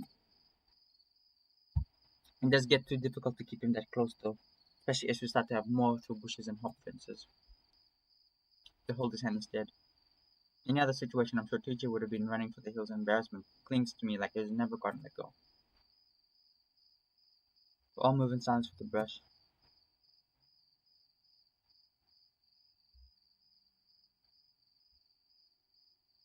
Don't think about that. There's no way a demon or whatever they said it was did that. It's the one of the crown phrases. Till and then mutilated that person to convince us of their delusions. There's 4 of us now, and 2 of us have guns. That's good. We're gonna be fine. We get to after only about 5 minutes through most of it spent flaunting the bush and old broken fences. Because of the meandering, we actually miss it and we have to backtrack. Cautiously, we make our way through the diner to the parking lot and immediately spoke the lone van. Jay has shoving a hand in his pocket, but then he finally freezes and stares down. Fuck. Me and TJ arrive next to Leo and TJ finally lets go of my hand. What is it? Asks, but I see the problem at the same time that I do. 2 tires I can see are brutally slashed in the car. Who slashed them? Leo puts his hand up to his face, rubbing his eyes vigorously with his palm. Who did this? TJ reaches out and grasps my hand again. Kudzu moves over to the other side of the van to inspect it. Brian. Leo growls out his name. How do you know? He doesn't say anything, sitting down on his haunches as he stares at the completely short wheel. Who's that? TJ asks quietly from beside me, trying my expression. I wonder if I should tell him probably. Not. I'm scared of seeing things bad enough. We don't need TJ to be worried about an actual person who's out to kill us. I'm actually completely forgotten about the bear up until this point. If it truly was him, then we're even in more danger than I thought. It's just another person that we saw. Who was acting weird, it's alright. Whether or not it was Brian, whoever it had got a number on the tires, it completely tearing the rear tire to shreds. Kudzu comes from around the side of the van, sticking its head. Other 2 tires are the same. How far do you think we'll get on flats? Not far enough. Probably get the leg before the goddamn wheels fall. He stands there thinking. Should we just go back to the motel? No! No, I'm not staying here another minute. I'd rather start walking actually. This is actually pretty ironic because for someone who loves Echo so much, he wants to literally get the hell out of there. Well, we'll at least be getting somewhere instead of sitting around here. I look down at Main Street towards the darkness of the lake and desert. The army's feeling is getting overwhelming. Like I have no doubt that if we set out into the desert, we won't last long at all. I don't know why. I shudder violently and TJ glances at me. He squeezes my hand and I find finally how quickly the role of one doing the reassuring is flipped. I think we should go back to the motel. Don't! Hey, Otto. It's going to be fine. I'm going to get us out of here, okay?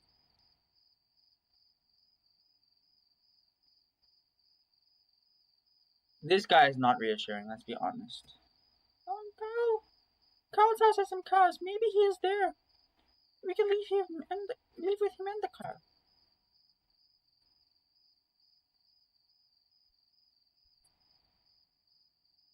Maybe.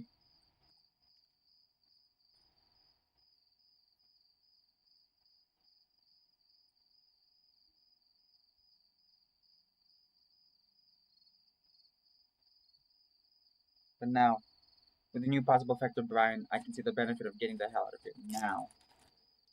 Alright. He assesses his jaw, narrowing his eyes. Let's go. Remember to stay close.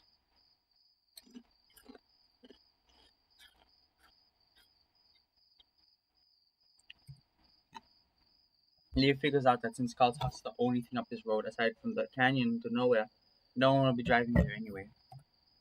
It takes about 20 minutes to get there, walking in silence up the cracked road, the only sounds of our parenting. I'm the loudest considering my short legs and also that I'm probably the most out of shape compared to the others. But you swim a lot, how are you out of shape? When we're close to the mansion, it looked back down, towards Echo. Only few of the streetlights dot the small town. I don't see anyone on the roads near them. I see a window or two here and it's with their lights on, but no movement from within.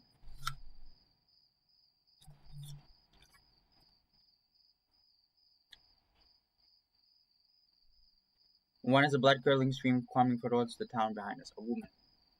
TJ reaches out again from the hand where that happens and a squeeze he's comfortable. Next, a few minutes later, a faint laughter coming from the further away. It rises a pitch before fading back out.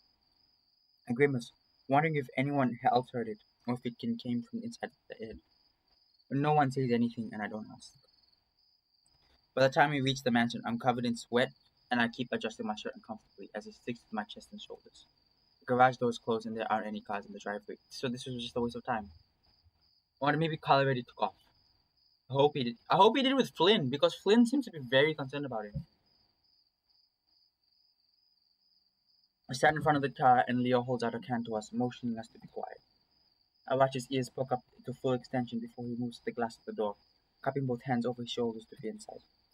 We wait a tense moment and wonder if maybe he's looking on something horrific. But after a while, Leo pulls back, shaking his head. Can't hear or see anything. Maybe he left or he's one of the others? Maybe. He hesitates for a full 2 seconds before pressing it. Fancy chime rings softly from the inside. Congratulations, guy. We completed night 5 of FNAF. Also notice that not only TJ is pressing close to me, but also is Kuzby from the other side. His shoulders slightly ahead of mine. It was like he's shielding me. A minute goes by before Leo tries again.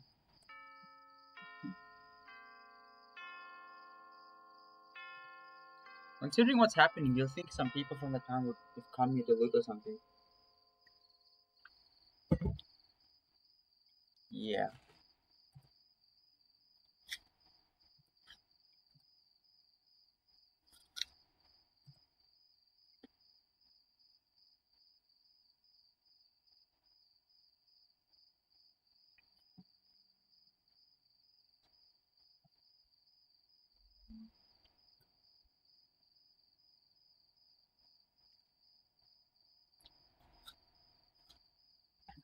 We go in?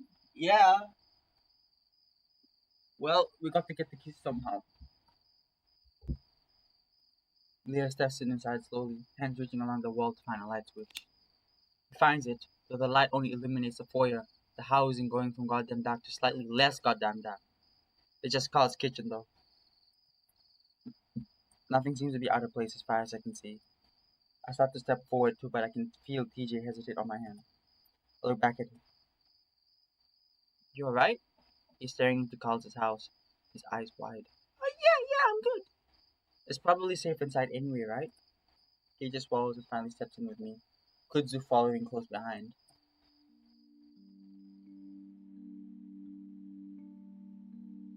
The mansion is pleasantly cool against my sweaty fur.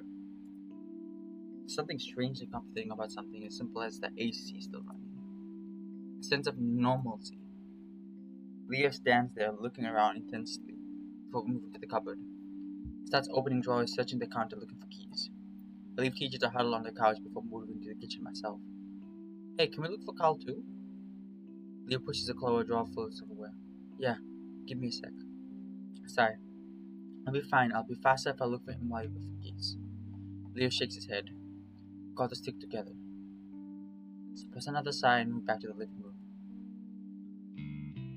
Somehow TJ's already managed to fall into a doze, curled up in a small ball on the couch. How are you doing? I looked over at Kuzdu, who's got his arm folded, watching me closely. I'm doing okay, just kinda tense. Kuzdu gives one of those rare mockings. Smiles at me then. No kidding. Yeah. I glance over at Leo, who's starting to rifle through some drawers full of what happens to be open letters. What's up? I look back at Kutsu. I'm just thinking about Carl, if he's here or not. Ah. Leo wants us to stick together, but I look back at Kutsu. You wanna help me find Carl? Maybe you sweep the upstairs and I'll have a look at the basement real quick. Kutsu glances at Leo as well. It'll make things go a bit faster. Yeah, I think I'll be fine. I really don't think anyone's in the house. From what I've seen, people are mostly wrapped up in their own issues. I don't think anyone's interested in looting here. Well, alright, I'll take a quick look upstairs. I smile.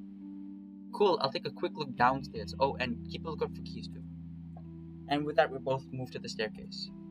I give Leo one last glance to make sure he's not watching before we both head in our respective upward and downward directions.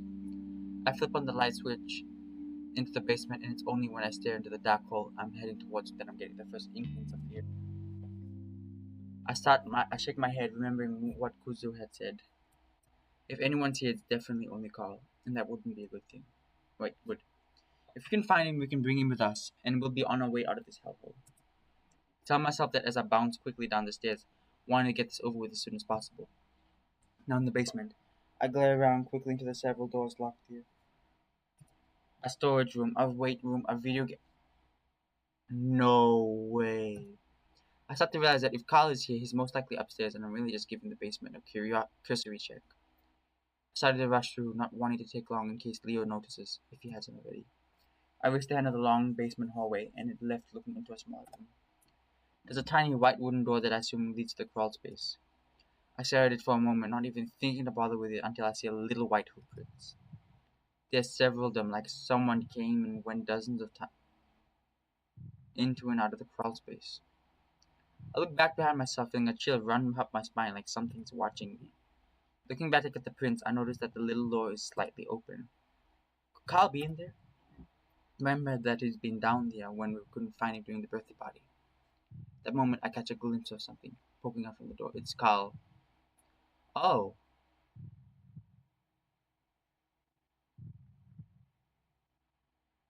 Chase! His voice booming down the stairs makes me jump a foot in the air. I don't have time to stare at the black thing any longer and instead stumble down the hall towards the sound of Leo's voice. The icy glare directed at me as I move up the stairs actually makes me call a little bit. I'm not used to having his monolithic anger directed at me. I told you to stick together. His voice rumbled out at me. You're being possessive. Sorry, I just found something. Well, Kudzu did too. Tal is upstairs.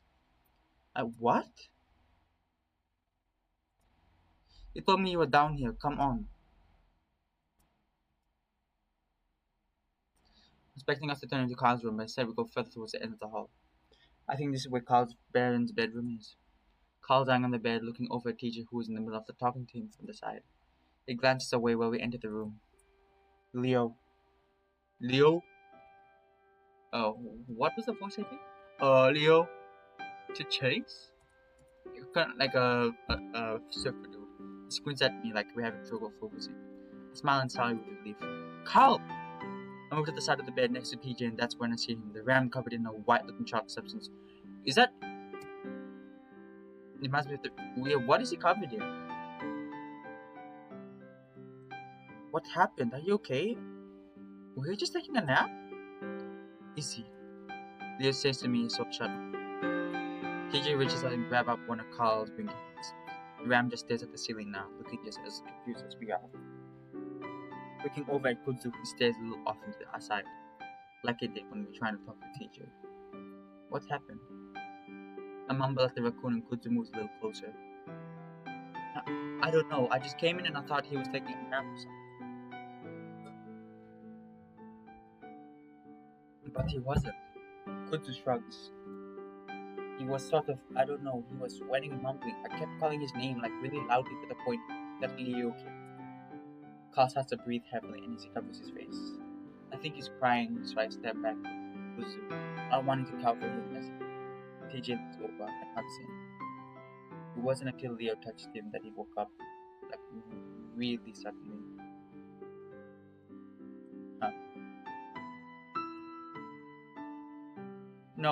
No, I'm fine. I'm fine. Just having a really fucked up dream. Felt like I was in for hours, man. Carl leaned back on his hand, standing at the ceiling again. I had a dream that in the town went fucking insane, then I ran back in, so I just went downstairs. That is exactly what happened. Gone? Where? I don't know, a tail or something? A few hallways that went in circles, and I couldn't get out or wake up. Carl looks back at us. Even now, I don't know if I'm dreaming. Man, at least there's people around me. What are you guys doing here anyway? Actually, the town did go a bit strange. What? Really? Yeah, but we're trying to leave. Actually, that's why we're here. We need a car. Where is his car? So what I saw in the town have a long ago, it really happened? Maybe. Like people were running around, shooting and stuff. Man, he doesn't say anything to that. Why didn't it my car? What about your van? It broke down. How? Listen, we'll tell you everything on the way. You just need to get you out of here now. What's all over you? Carl runs a hand over his head, bringing it away to find it covered in white dust. Ran into the wall. Oh, dude, what happened? Uh-oh, oh yeah, my cut. Long story, we'll explain it like Leo said.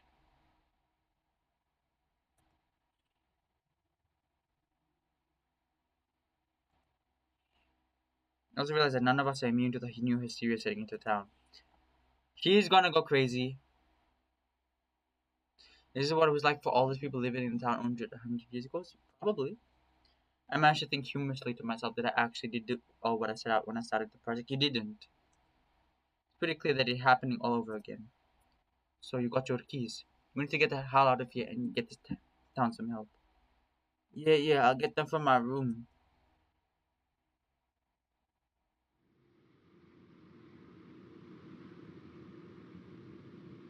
The hybrid. Leo's driving, of course. Castle, Woozy, and Leo actually had to help me walk around to grab the keys. I sit in the back between Carl and TJ while Kutsu sits in the passenger seat next to me. Over here, Leo mumbled to Kutsu to sit next to him while I helped Carl to the car. Something about them needing to be able to get out of the car quickly with their guns if things went down. Leo doesn't floor it like I expected him to, but we're moving on the bench off the mountain through the town quickly enough. I see TJ looking out of his window intently, and I can only imagine it's to see if he can spot Jenna. Maybe Flynn. Yeah, where are those two? Dude, I don't feel so good. Carl mumbles next to me, both hands on his stomach, twisting at the fabric of his hoodie. I don't. Just puke on the floor if you have to. I don't think Leo's gonna stop. I guess TJ's attention starts rubbing the Ram's back. Good thing it feels like there's nothing in me, so what the hell is going on? It's Jenna. TJ frowns. We don't know. What happened then? I take a deep breath, trying to figure out how to explain. We're not sure what's going on everywhere, but on Saturday, while I was at the diner with Leo, I go through my story as quick as I can, explaining to Carl what's been going on. The rest of the car is quiet, so I get anxious when I get to the part of our rhyme and skip over as much as I can. Only mention that he held me there for a day. By the time I finish, we're already past the lake. So if it's Saturday, if it's Sunday already, it's Sunday morning?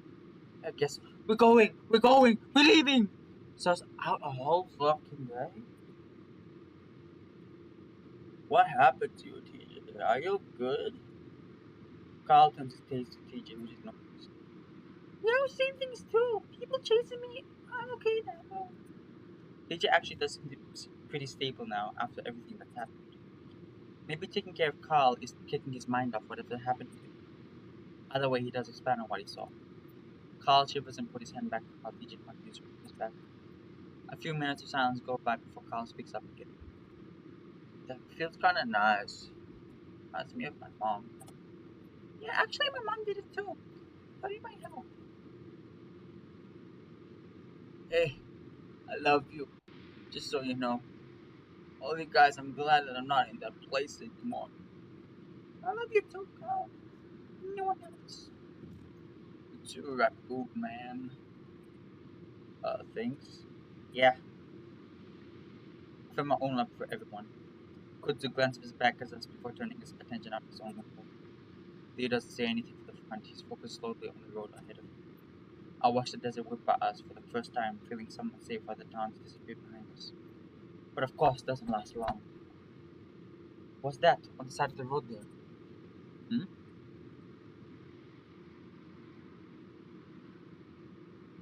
What we see changes everything from that point on.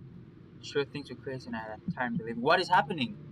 People like Duke, Brian, TJ, even Kyle were all seeing things. No, what is actually happening?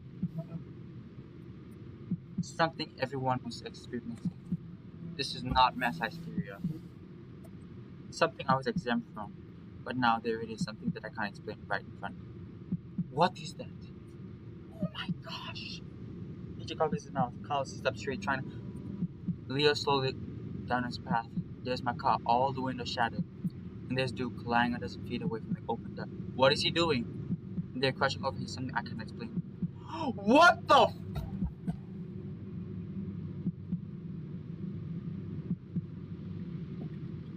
What? You wanna fight? Hmm? Spawn! Satan! I will beat you to death. I'll beat you to death and I will send you to the fourth dimension of the physics. What the fuck is that? What the f- That's Duke! No, what the fuck is this? What the fuck? Oh, hair. Hairless body and limbs long. Way too long. Head comes up and all I can see are 3 holes of blood. TJ screams next to me and Leo shouts something, stepping on the gas, slamming back into the seats. I try to look back, but whatever it was gone. At least it's gone for what it was, because I see something next to my and it stares back at me. But only for a moment. That thing, whatever the fuck it is, disappears almost the instant I register that it's there. I'm only staring out into the blackness of the desert. Still 3 holes, 2 eyes, and a mouth blink back at me in a sort of after image before that 2 inches. What was that? What was that? KJ grabbed my arm, causing painfully into my skin. Baby, I would do the same. I'm too shocked to even pull away. TJ leans towards me, staring out the window. At least I know I'm not the only one that's toy. At least he just squeaks again, but no one answers him. What was it? I don't know. Oh, some kind of animal. That is not an animal. I've never seen anything like that before. Could have been a disease. It it's it's towering the fucking car. That is not an animal. Lost all of its fur or something. Maybe Duke hit it. He's dead. But he was walking. Exactly. TJ's arm is looped around mine and I can feel his body shaking. I look over to my shoulder through the back window. At this point, my car is a good distance away, only visible because my headlights are on a streak of light fading across the desert. Duke, see, he's dead. Some dry, retching noises follow my heavy sputtering sounds to cut me off. Cards hutch over in the seat, headed between his legs. If it isn't hard to figure out what just happened, especially when the smell hits me. Oh my gosh, Carl! KJ looks torn between blanching away and comforting around. Carl comes back up looking like he's about to say something before diving forward again. A much louder retch, followed by a much quieter popping sound follows. Ew. I grimace, feeling my own stomach. God. Goods is looking back at us, a paw up to his nose. You okay? Carl keeps his head down a while longer, his fingers twisting into the fabric of his shorts. TJ tentatively rubs his back. I would have done it out the window. I don't want to open any of the windows now, though. It's okay, Leo. Leave napkins up here. Leo, who's been silent up until now, remains silent. He's staring out the windshield hard, paws on the railing of the desk. After a moment of silence, Kutsu checks the cup holders, then drops over the glove compartment. After rummaging around for a minute, he pulls out a stack of fast food style napkins. His hands then back to Carl, who starts mopping them up wherever mess is made on himself. Doing all this, I'm still glancing out the window. Not head on though, because I'm terrified I'm gonna go straight back into those eyes again. We drive a silence for the next 5 minutes with no kitchen sight thing. But I don't know what to think right now. There's no way what I saw was some sort of animal like Kutsu acquired. The way it moved, the way it was crouched, and most of all, its face. I've never seen anything like it, or at least anything that's not Halloween costume. Maybe one of the locals dressed up in a costume or something. But then how the fuck did it keep up with the car? Were we going that fast? Leo did slow down a little. I keep these thoughts to myself. Everyone looks weirded out enough with any more speculation. So instead I lean back into my seat, decided to just close my eyes. We're on our way south and soon I'll be safe in a police station or hospital or something. I'll be explaining when the cop gets here. I try not to think about Duke on the ground, Jenny's in the diner, Jenna out there somewhere. With that thing. I check my head, eyes still closed. Are you okay, Chase? KJ's arm is around mine. Yeah, I'm just tired. I'm gonna skip this. I want to get. What the fuck exactly?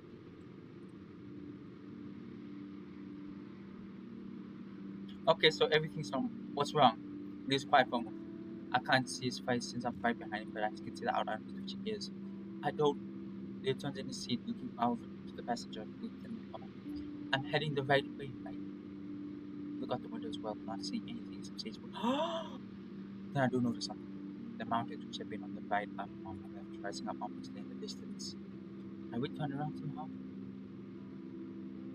It's on the highway again, deaf.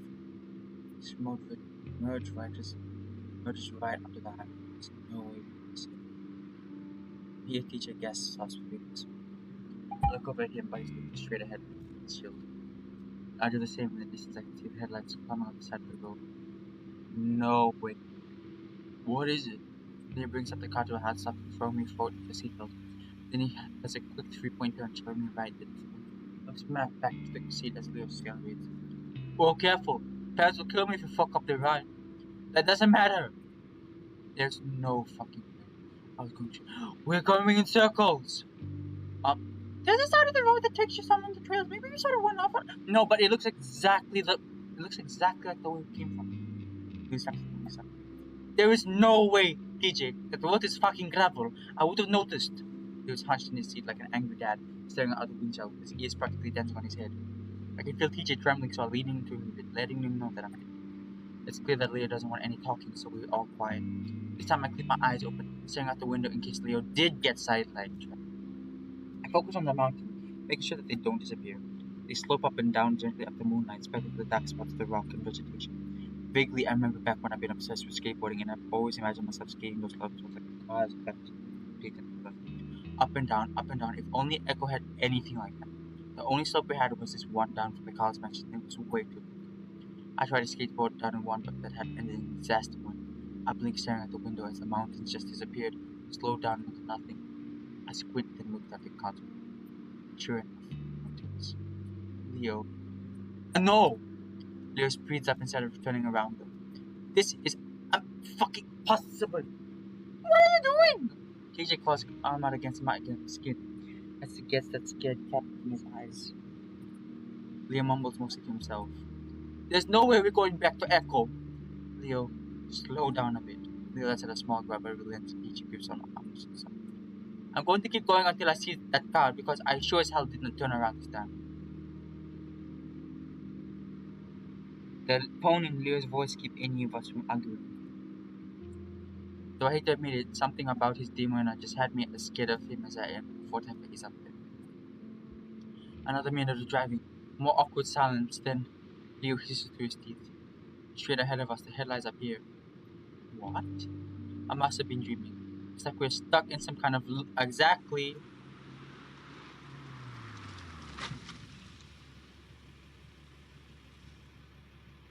Aw, poor baby. It's okay. It's dark and we're going off road.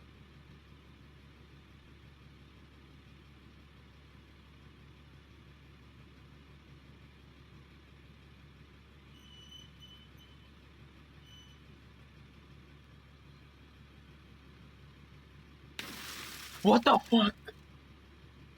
Okay, so what I get is that they're trying to leave Echo. They see that fucked up thing, and then somehow, what if that that demonic creature, that Satan thing, whatever, is what caused us to be in the loop? Carl, very much awake now, screams at Leo. Go, go, go! Leo's already on it, and I feel the car jolt forward. Then I'm bouncing up and down in my seat as we go off. We're not bothering with the 3-point turn this time. It's like going for a full wheel back up the asphalt and speeding down the road, but back up and down, looking back and thinking. For a moment, I'm terrified I'm gonna find that thing in the truck. Don't say that, please. All I see is time many guys okay. We'll look back. I sit up. I yell at him over the sound of the guitar and the wind whistling loud behind him. The car is bent over him, brushing glass from his feet. I look at TJ. twice over his knees, touching his head. Bits of glass scattered on his back and his side form. I pick some of the pieces up on the floor of his neck and lean over him. TJ, are you okay? TJ stutters and doesn't say anything as I punch another shot him under his collar. What was that? He just shouts back at us, staring at the I don't know. I don't want to think about what I actually see. The was the high speed thing. Some of the particles. Oh no. I'm sorry that I'm saying this, but I really want to see it. I walked out my window across the old car. Yeah, we're in a loop. No movement from the vehicle was left. Since this is the area where the creature came from crawling, I look out back for him. I want to be waiting until the tries to come again. But nothing happened. All I see is a small stretch of asphalt illuminated directly.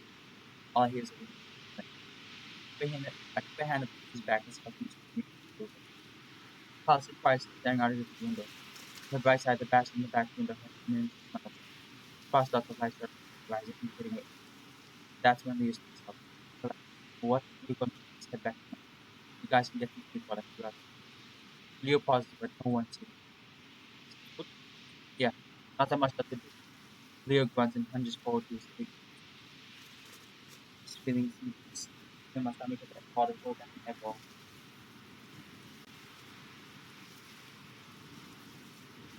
There is a comfort at least not being out in the wilderness. I want to back in the town.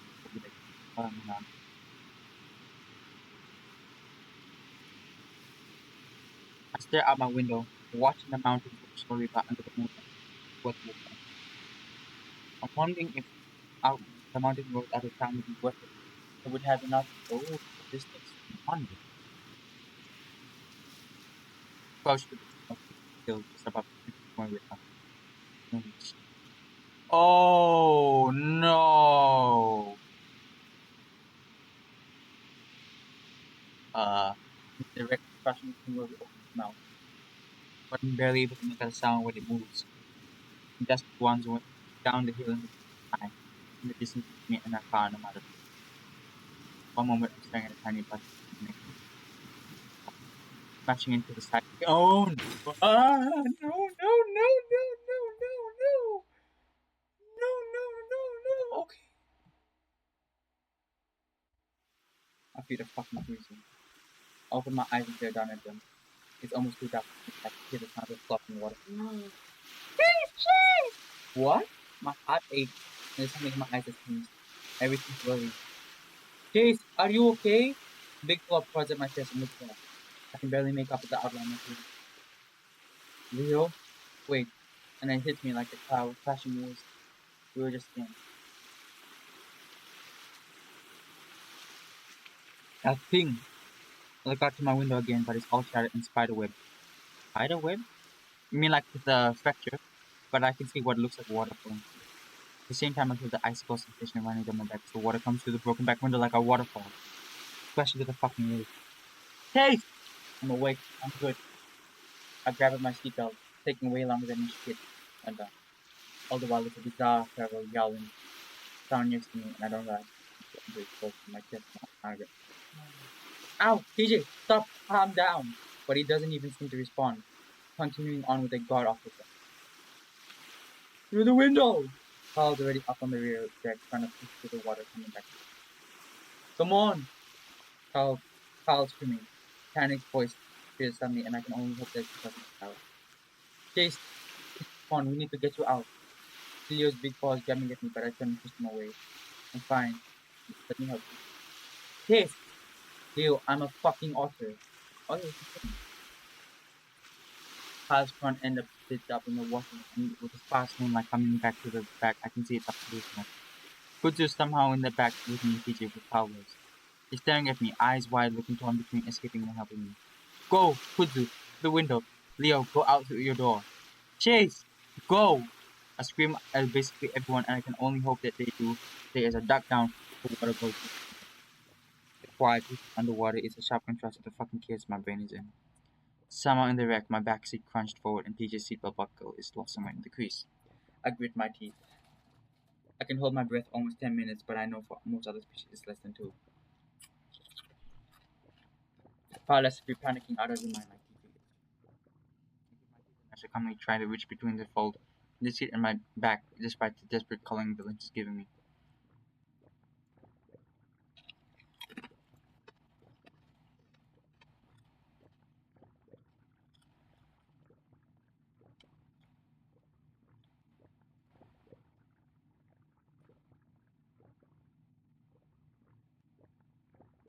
That's a good idea.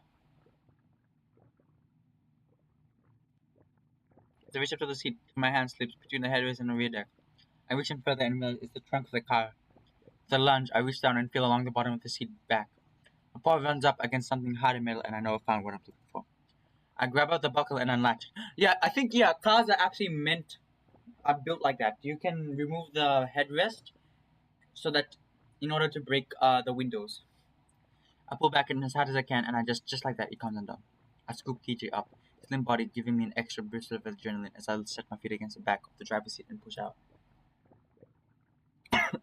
My aim is a little off as my head hits the ceiling instead, but I'm able to find the hole pretty quickly and kick through it. It's a little awkward to underlift my body into a nice clean swim with TJ's weight, but I manage it well enough and within seconds lets me break the surface. Oh, we're in the same lake. We're in the same lake where he drowned. His arms wrap around my neck tightly, and I have to put a paw under his arm to keep him from me. TJ, you're good. You're good. Calm down.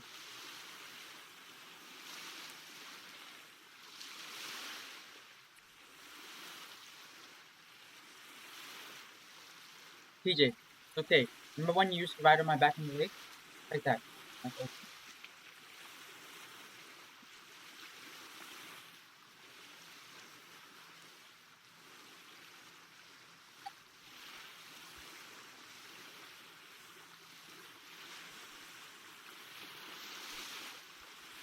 The gas comes down as we get to the shore, heading off the hill which the mummy sound. I can make out a solid also, and none of them is in a name. Did me. I frowned and swim a bit faster when he get into balance so that he can get his wits back together. Meanwhile, Kyle finally grabs the Leah's outstretched paws and the wolf pulls it back to shore. All the while he stares at me and TJ intently. He didn't! He didn't, sir!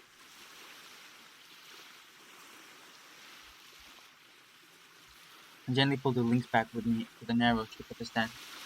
I wonder if that monster is actually made us go into the lake because he wants us to confront what we did. How long did Gently put a paw over the lynx muzzle. It's alright, man. Try to relax. Dude. Kuja stands next to me and starts to touch my shoulder. You okay? Then a mud paw comes out from behind me. He puts his arm back on the but you have into my ear. Thank God. Thank God you were under oh, I'm okay. I reach back with a paw, setting it against the side of Bill's face. And I bring it back. I see that it's a bit darker than it should be. I look back and immediately see the gash on the side of Bill's face. Shit, your head! He brushes off my paw. Your head! We both hit our windows when something hit us. It isn't a bad cut, but it's definitely leaking a good amount of blood. It was that thing that saw next to Bill. Saw it standing on a hill and just ran at it. Kudzu, are you okay? I'm fine. Once it's a little high pitched. You know about Carl though. Little stopped coming back. Carl left at a choke cough in response. I gently pull away from Leo and kneel down next to the ram, between him and TJ. Conscious, luckily, though his panting was a bit off the floor. I set a paw gently on his head. You okay? Yeah. Said it like it asked me a question. I mean, yeah, I'm breathing. I didn't mean to leave you guys, but how will you chill? Fine, staying us with here would have made things worse. Yeah, why are you collected? Just take the fucked up stuff in and roll with it. I'm not bad at swimming, I was just so fucking cold. Maybe my cold felt like 1,000,000 pounds.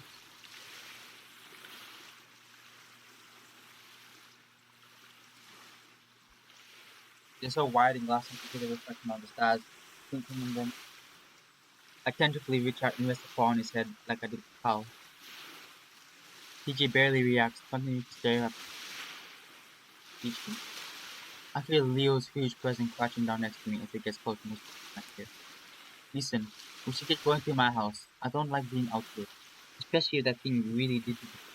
But TJ, I don't know who's evil. I'll carry him. Alright, come on, we can rest at my house. Let's just get the fuck out of here.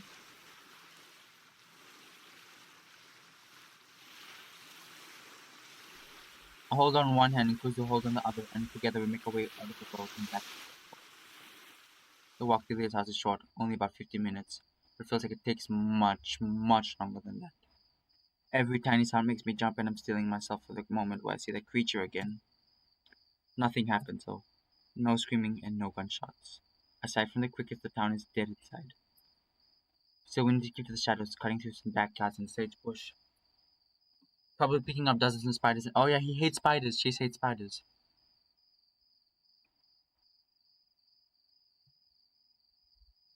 Finally, the wolf small house appears on the dusty dark night. Leo walks ahead of us with TJ. TJ acts to walk in his own halfway here and is now clinging to Leo's hand like a kid afraid of getting lost at the mall. I don't blame him. As we're walking up to the house, though, Leo stops. Kudzu, Kyle and I crowd behind him. What is this? Leo puts up two fingers and lips and points at the window of the side of his house.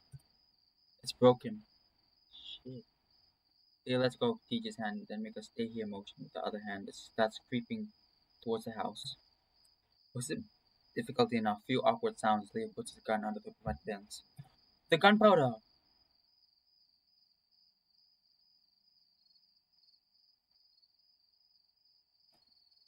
Leo tries the door and disappears inside, reaching out to make sure the screen door isn't being shut inside him.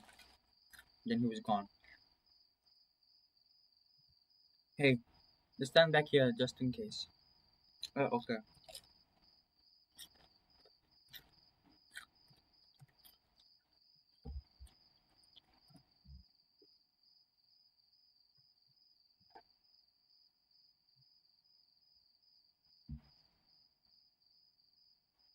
Maybe we should have gone up to map this.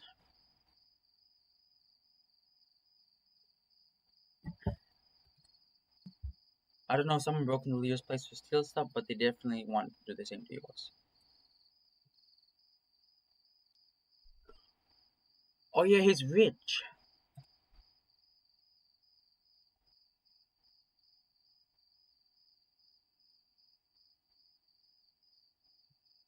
I wonder if one of his ancestors was like one of the people that founded Echo, and like that's why he's able to live very vicariously through, like luxuriously through like the place.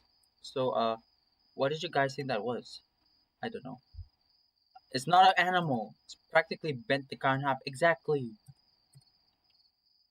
Maybe we should go inside. Probably safe in there, even with a burglar or whatever. Didn't the mayor say something about it like that? It only kills if you're trying to leave. Is that what she was talking about? I really don't know, Chase.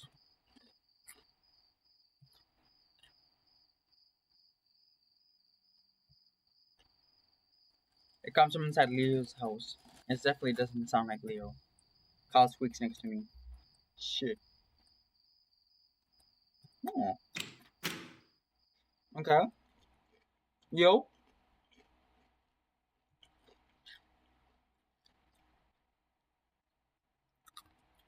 down here. Turn on the lights.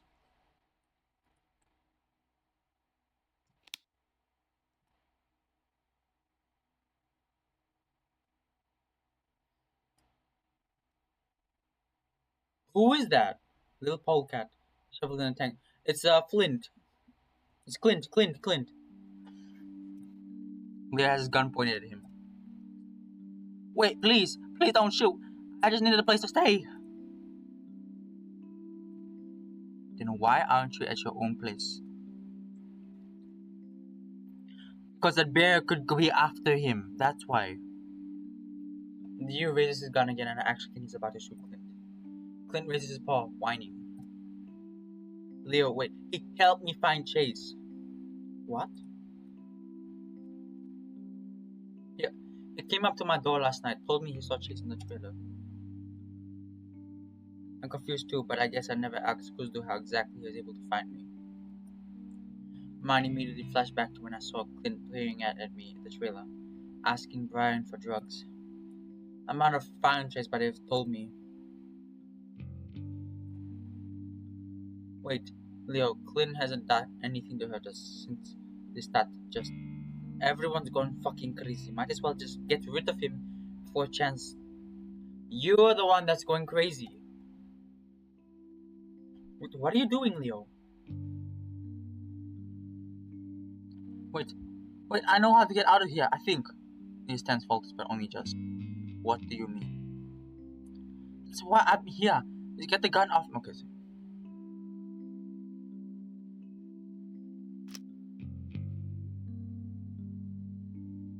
okay.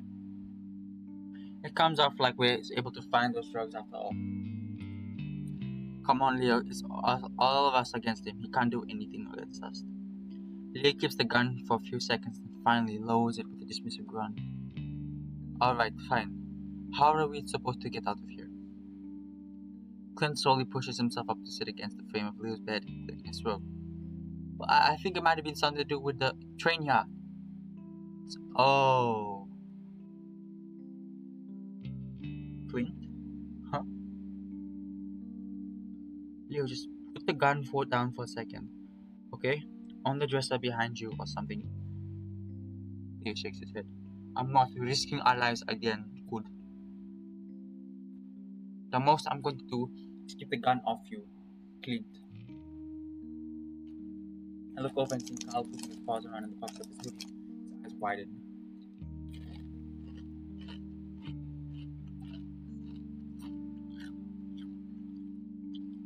Tell us, now! Still pointing at the carpet, but I can practically see Leo's fingers twitching against the trigger guard. He looks almost excited. Leo, I know, would never be so eager to kill someone. Even if that someone happens to be Clint. I know that when this is over, if we get out of this somehow, Leo's able to get back to that old self. Clint's shaking so badly he can barely speak. Finally, Kudzu steps in between them. Alright, Leo. If you want to keep the gun, that's fine, but you can at least step into the hallway. Maybe he'll able to calm down enough. No! Kudzu stops short, but I see him set his jaw, drawing up his shoulders. Someone actually might have some information to get us out of here, and all you want to do is scare himself shitless. I can see Leo puffing himself up too, but I don't like looking in his eyes. So I step forward on Kuzdo's right, practically blocking Clint from Leo's line of sight. When I do, Leo's eyes snap to mine, then simmering snarl disappearing from his muzzle. Leo, come on. Arthur, move out of the way. No, Leo, you're acting yeah, he's getting crazy. Hey, I'm just trying to keep us all safe. I see the wolf leaning his head to the side a little, like he's trying to keep an eye on Clint. Leo, let's get out to the hall. Kutsu, give the raccoon a sidelong glance. Can handle him for a few minutes, okay? Kutsu nods. I take a few cautious steps towards Leo. He's looking between me and Kutsu now, and there's a different look on his face. One that I'm having trouble placing. I reach out and gently touch his arms. The muscles are hard, his biceps standing out thickly under the fur. So I gently try to push him towards the door. As I do, I feel him go a little slack, with a whole lot of relief from my body. He finally starts moving towards the hallway. Carl, still gasping at the whole scene, suddenly seems to snap out of it and hurriedly moves out of the way into the hall. Okay.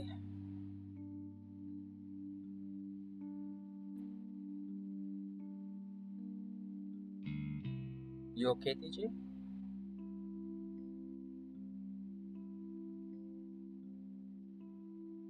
Why don't we all get our clothes into the dryer? Then maybe we can have something to eat.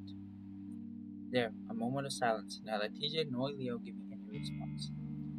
Carl gives me a muffled cough, though. Actually, I could go for. You see, this is a good idea. Everyone needs to be well rested because Everyone has been tired at that point, and they need to eat something.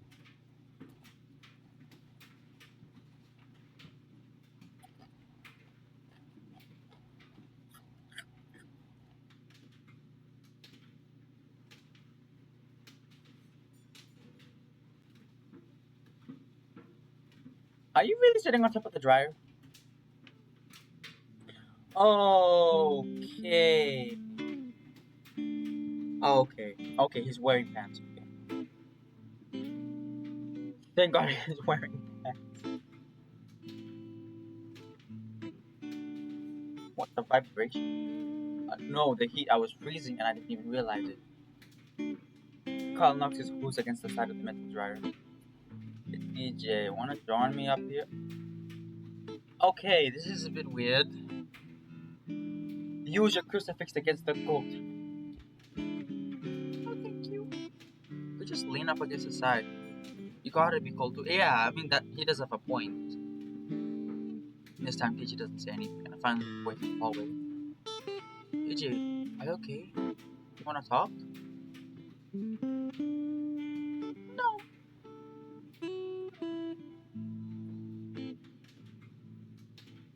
Don't worry about TJ. We're gonna be out of here in no time.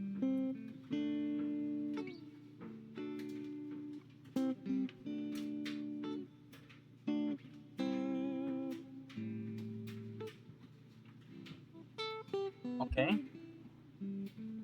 Listen, back in my house, I was like stuck in this weird trap version of my house. There was no exit. And I thought it was gonna be stuck forever and I was panicking. It was like a nightmare and then it wouldn't end. It wouldn't end, bro. Then right when I was giving up, you guys woke me up. I mean, I sort of woke up into another nightmare, but at least with you guys, right?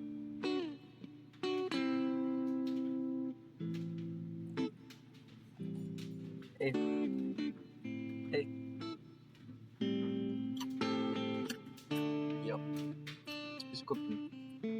Ah. So how did it go? You were in there for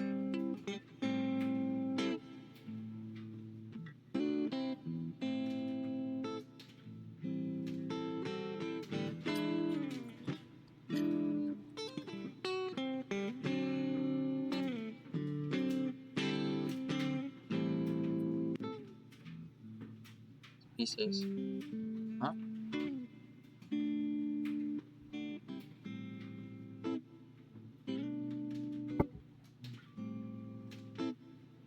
For the last few years. Are you sure he isn't just like the rest of us, seeing things? Kunzu shrugs. I really don't know. How to tell with a guy like him?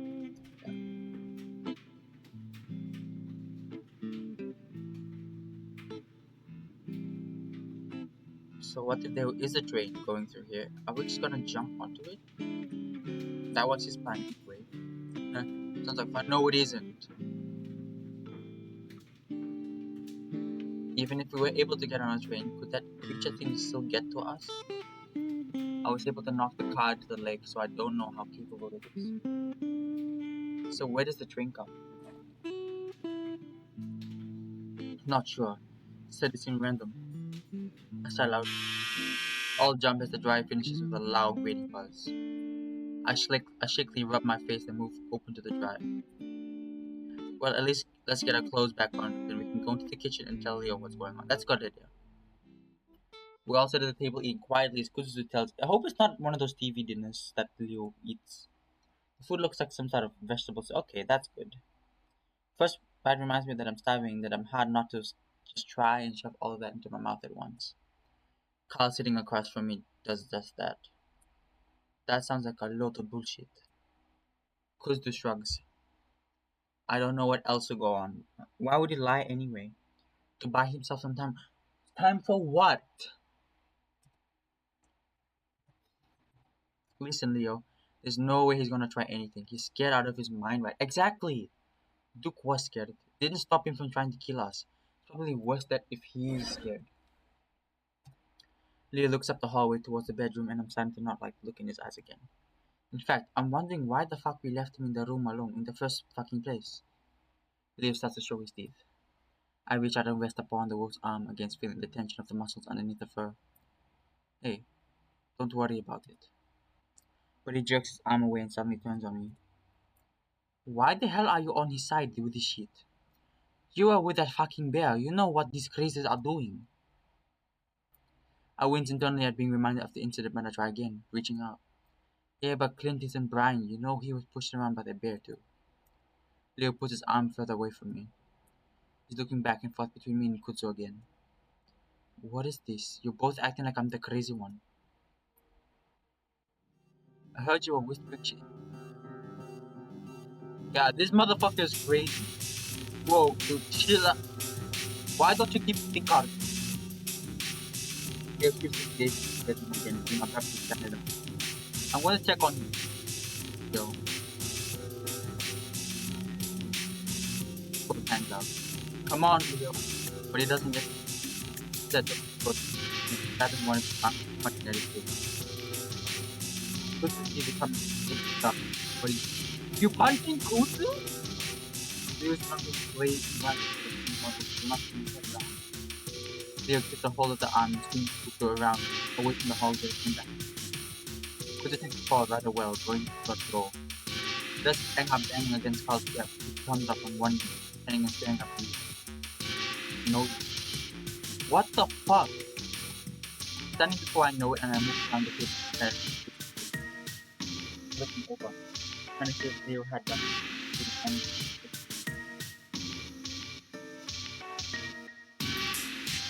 What are you doing?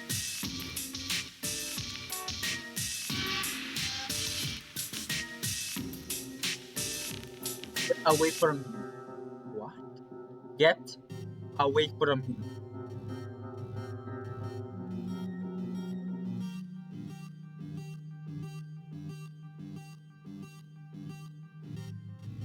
You, out.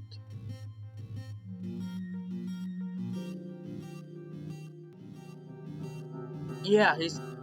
What the hell? Why would he do that? I want to stop him. Getting with back to the look of it when I have the chosen that kind of stay or stay. But what the kill you? He had a door to him in the stand. He looked back and the real eyes on studying. Oh, not on the away. Lying off.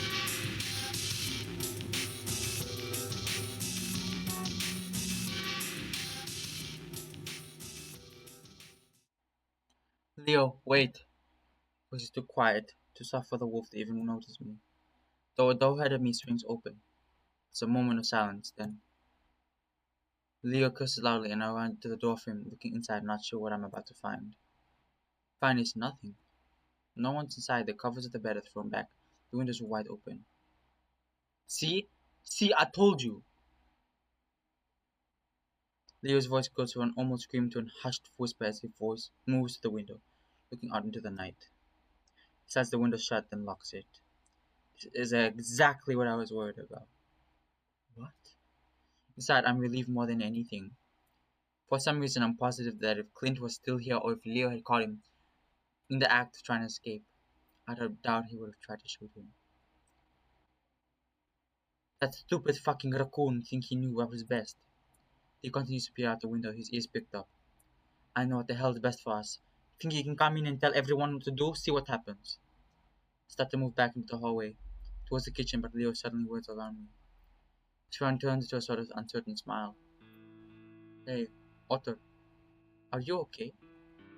I don't say anything, I just stare at him. Otter? Vaguely, I can hear Carl flopping around uncertainly in the hallway, probably too afraid to get close. I try to speak, then wipe my lips. Yeah. Leo extends a paw. Come here. Did I scare you? I fidget with my paws. No. Well, come on then. Slowly, I move into the wolf's room. Despite my dragging feet, my mind is racing, trying to decide what the hell is going on and what the hell I'm going to do. Leo's lost it. There's no. Exactly! This is something that I've sort of known for the past day since we found him in Duke's basement. Now it's getting worse. A lot worse. Still, I continue to move towards him like some kind of dream. Soon he got me wrapped up in his arms, and despite the warmth, despite the strength I feel him, I don't feel good about it at all. I'm just scared. Chula. He breathes into my ears, sending shivers down my spine. I told you I'm going to protect you. I'm going to keep you safe. That's exactly what I'm going to do. He starts rocking me back and forth, shifting us and around his feet like we're doing some kind of pop dancing wrong. He moves up from. Even the music is telling us not to fuck with this guy. He moved us around so I can look at the door and I can see Carl's horns, his eyes fishfully big. Even Carl knows it's a. That raccoon. He wasn't good for me. He helped me. He gives me a squeeze that almost knocks the breath out of my lungs, and I cut him off. Maybe not. I could see him acting strange, kind of like that. You are saying that of all people. The wolf continues to rock us. Us? Oh, him. Leo, okay. Back and forth as I continue to look over Leo's shoulders. Seeing Carl's eyes is definitely fucked up. I don't say anything to Leo. I worry about how he might take it if he keeps trying to convince it that Kusto was only trying to help us. I'm going to get you all out of here. I should have done that from the beginning. Okay? Gives me a little shake when I'm silent a little too long. Okay. Okay.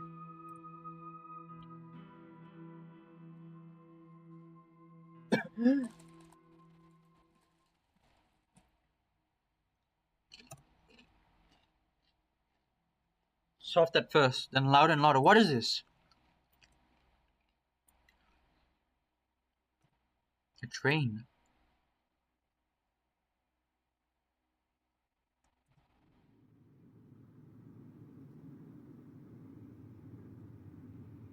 Should we go to it like Clint said? Leo pauses. No switching view. I'm going to dump. I need to stay away from you. You guys stay here. I'm gonna have Leo. Just like that, the boat disappears into the night, leaving us behind. I stare into the night. Because Clint wasn't shooting us after all. But yeah. All I can think about right now too is Kudzu. Did he hear the train right now? Was he on his way over there? I looked to my right, towards Kudzu's house only a few hundred feet away. Quietly, I stopped staring outside. Jeez. Carl's voice behind me is timid, scared. I look back at him, able to make out the whites of his eyes in the darkness. TJ looks behind him, staring at me at the well, as well, through farmhouse directly. I'll be right back. I just need to check on Kudzu. Stay with Kudzu!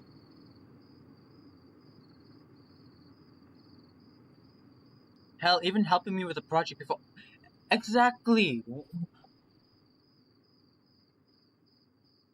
I'm not going to abandon him. Just like with Leo when he was imprisoned by Duke, I feel like it's my responsibility. Only this time, the urge is even stronger. I have to make sure Kudzu makes it out here like the rest of us. Carl, though, doesn't look so enthusiastic about it. I don't know if that's such a good idea. It's all Leo. Carl looks over my shoulder and I do the same. Or that maybe the wolf was coming back. But all I see is darkness. I realize that Carl is just as afraid of the wolf as I am right now. I swear I'm only going to be away for a few minutes. If Leo asks, tell him I don't know. Just tell him I needed some air. That won't. I don't want for Carl to finish his sentence. My eyes slowly adjust, but it's too dark to really see any more than 5 feet. The amount of stars overhead is almost dazzling, but it's not alive enough to keep me. In fact, it's almost disorienting. The bright powder looking on the sky clashes with the black horizon on the mountains. Focusing on it here. Whack. Fucking dog, damn it. I'm gonna like not say everything that's there. I'm just gonna say when it feels like something is interesting.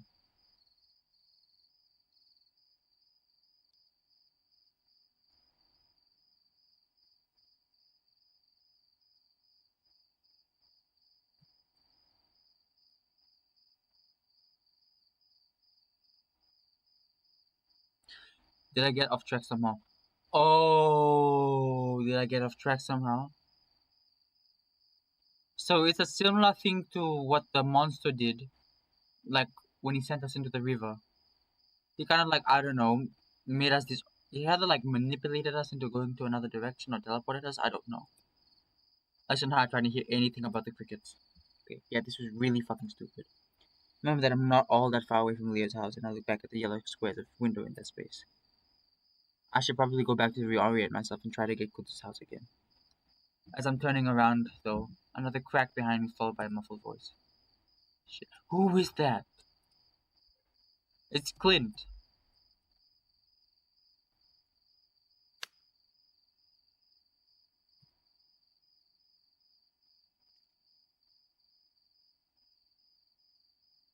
Oh, it's Kuzu. Oh my god, Kuzu, what the hell are you doing? I heard the train, and I heard someone. Are you okay? Yeah. Yeah. I wanted to come get you in case we were gonna try to hop the train. I'll go for my shoulder trying to listen for the train again. A little late for that, eh? Well, yeah. I didn't want you to leave you behind. Uh, Listen, I don't know what's going on with Leo, but maybe we can go back and try to talk. Don't talk to him. No, I don't think he's gonna listen. Exactly. And he has a gun. And you. I'm not gonna leave you out here after everything we went through.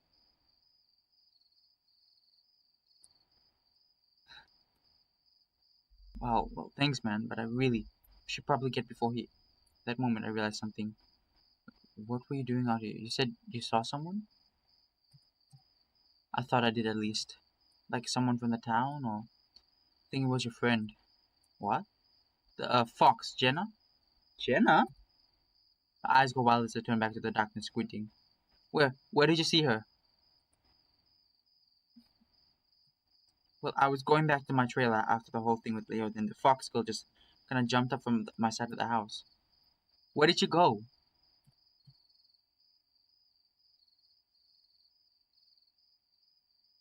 Well, I think she went off in the direction. Koto points into the darkness. I could hear her running off, but then the footsteps stopped, so I thought she might have stopped and hid somewhere. Come on then. I motioned Kudzu forward and stepped forward through the blackness of the wilderness. Hold on, I was gonna grab a flashlight. There's no way we're gonna find anything out there at this time of night. You go get them. I'll wait. Of course, I'm terrified of being left alone, but I'm also terrified of Jenna running away. I don't even watch. I get the feeling that she might be under the same influence that Carl or TJ had been earlier. You sure? Yeah. I want to say in case she comes out. Okay. But yell if something happens, alright? Okay. Kutsu goes in and comes out with less than a minute, so it feels way longer than that. While he was gone, I risked a few loud whispers of Jenna's name, but I didn't get any response. Pretty sure soon a beam of light swimming in the dirt sagebrush. Okay.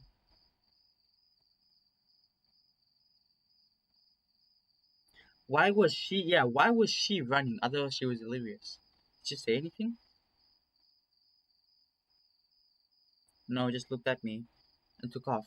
Looked terrified at something. Felt my paw tightening a bit on the raccoon's shoulder.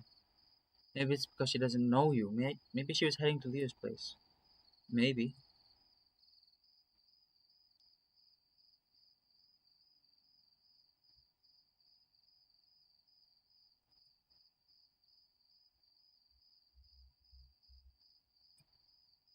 The sound of shifting dirt and gravel immediately followed by a bizarre habit now that made me gasp and swallow.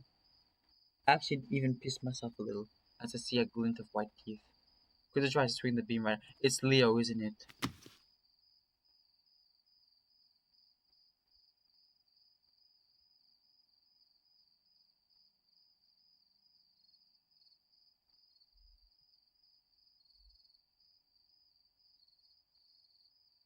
See Jenna, her ears back. Oh, she's gone feral. Jenna! Chase? Okay, so like he's fighting her off. Okay.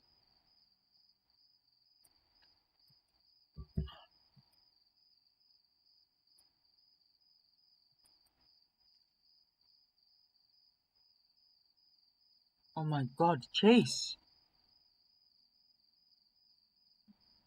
Are you okay?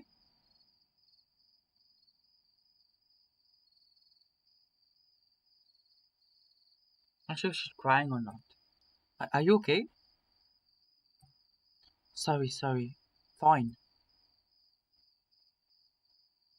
I didn't know where any of you were. Where were you?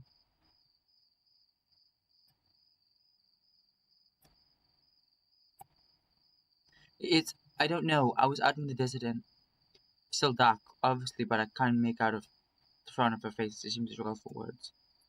Finally, Kutsu steps in. Hey, let's get to my trailer. We can talk it out in there, alright? Right. Who are you? This is Kudzu. He's a friend. He's saved me a bunch of times. That seems to be good enough for Jenna. That out of the way, we all head back towards the trailer. Quietly, Kudzu lets us into his trailer, opening the screen door slowly so that it doesn't creak. He motions us inside and Jenna follows in behind, pressing close. Suppose she has a good reason to be aware of the place. She doesn't really know Kudzu at this point. It's even hard to trust people that you don't know. Kudzu closes the door and slides the locks in place. Jenna stands next to me in the small little bouquet. Hey, you wanna sit down? I don't know. Fox's ears are twitching around and pointing straight up. I turn to the small love seat. What is a love seat anyway? Maybe there, I can sit with you. Jenna finally nods.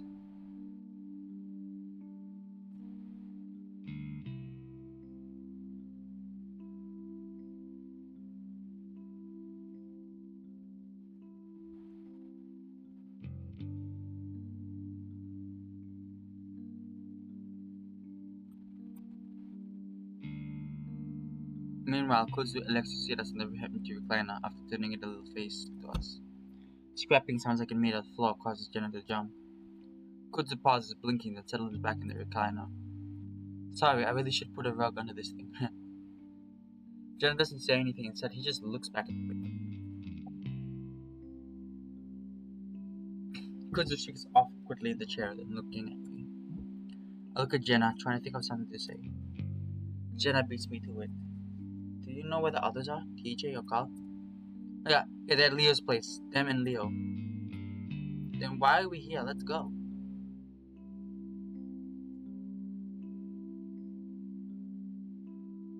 Just hold on a second. It's complicated. Yeah, because Leo is crazy. She doesn't know that. Why?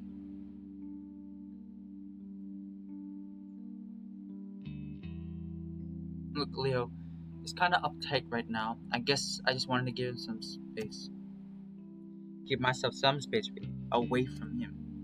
Could just sits in his chair again. He kicked me out. Things got a little heated between us. Why? Leo wouldn't do that without a reason. I mean, he's punched walls. He punched holes in his walls. He's looking at gay porn in order to elicit the feeling of chase. He's not mentally there. Leo isn't really himself right now. I'm really worried about him. Can we go over there and talk to him? I don't know. Right now, I'm not leaving Kudzu, so I'm gonna have to think of a way to get Leo to calm down.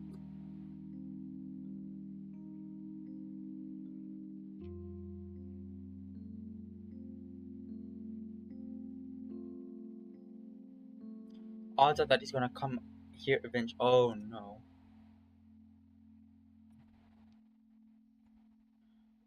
We found a way out. Really? Yeah, apparently a train goes through here once in a while. We think we can hitch a ride on it. Jenna takes that in, just nods. It's okay. Just sit down and relax for a minute. She does so with even more hesitance than the first time, sitting on the couch cushion like it might be their landmine. So, where were you the past few days if you want to tell me? I don't really know. It's kind of a blur. I nod. I wonder if when we play her around, eventually we'll figure that out. I guess it's happened 3 days ago. I don't remember, but everything was normal until TJ woke up. Like he was in a trance or something. I wasn't sure what he was wrong with him. I thought he might have had a seizure. I thought he was in a psychosis of some kind. The motel and just started running. I just followed him. I just ran all the way to the lake and I sure he was going to go in.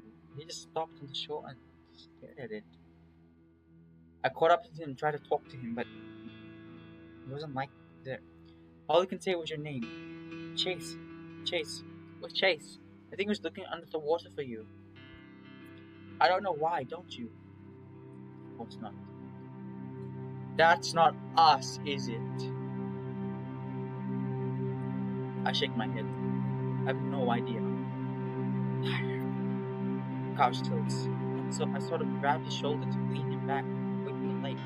Then he turned on me and sort of just changed. The mood changed. That day. I had to and I raised my paws against the arm, wrist trying not to fall over. And he attacked me, pulled me up first.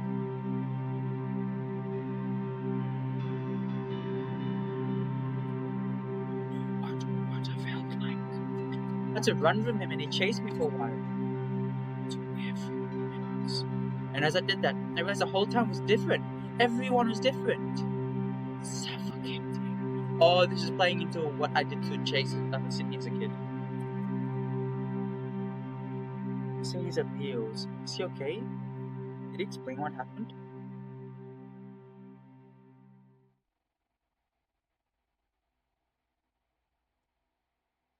I need to talk to him. Make sure he's actually okay. He will. Though I'm not sure that she'll find him okay at all. So what happened after all of that? It looks like you're just hiding out here. That I'm not too sure about. After all, I ran after just sort of became a dream. Only remember bits and pieces. I remember I went back into the motel, I think, but then I saw something. I think that I remember from my childhood, a monster. I guess. Is that monster related? Have something to do with her? Monster, like this thing. Jenna waves her paws in front of her face. Had like a red face, and I don't know. I thought I saw it. It's in my closet a few times as a kid. Felt like it was chasing me. What do you think it was? I don't think it's anything. I just must have had my own break. Genocide. I think. What if this place? What if Echo is kind of like what is it? Is it this like a Chainsaw Man or Jujutsu Kaisen thing going on, where whatever trauma that person has, it manifests into reality, and then that kind of is what's screwing up the place. But then you guys came along, and now I think everything is clear. Jenna leans back for a moment, breathing deeply, and for the first time seems like she's relaxing a bit. Hey, Kudzu, is it? Mind if I use a restroom? I just need a moment to collect myself and pee too. Actual toilet would be nice. It's just right there. Thanks. Oh wait, the better comparison would be like what Silent Hill. Kudzu and I sit in the silence for okay. I think we have a reason to go back to Leo's house. I know he won't be mad at you if he knows you found Jenna. I don't know about that, but yes, we're gonna have to go back with him. I'll talk to him first in case he's still out of it. Again, things. Yeah, he's crazy.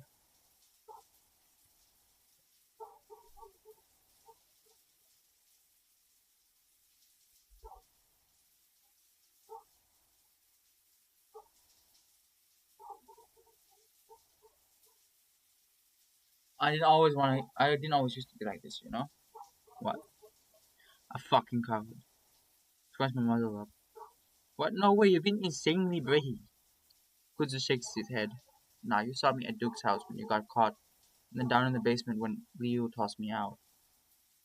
Those are all great reasons I have been scared. Kudzu, you still faced all of it. Kudzu looks unconvinced. I don't know, Chase. After what Leo did, I don't think I was gonna come back. I shrug. Well, then I'm glad I came after you then.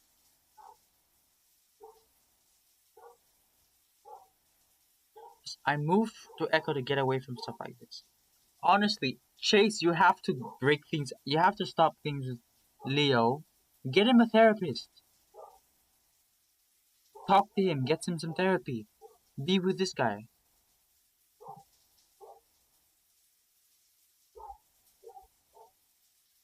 Now look at what's happened. It's fucking ridiculous. people going crazy. That and guns and violence. Peyton isn't a rough city compared to others in the city, but it is rough patches. And I lived in one of those patches. I think you told me that if you moved here because there's less people. Could decides quietly. I'm not the only reason I lost someone a few years back. I needed a fresh start, I guess. Sounds drags out for a moment as I contemplate that.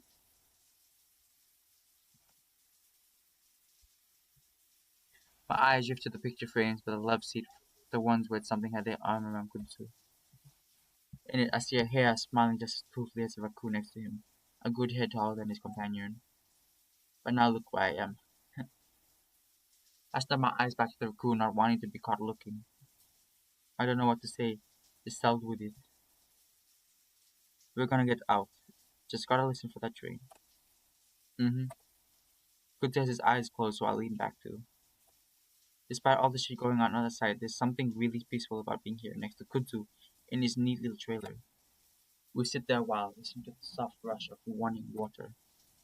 After a while, I look towards the bathroom, realizing how uncomfortably full my bladder is right now. Jenna doesn't seem to be coming out anytime soon. Listen, I gotta take a piss. Again? It's been a few hours, I feel a lot anyway.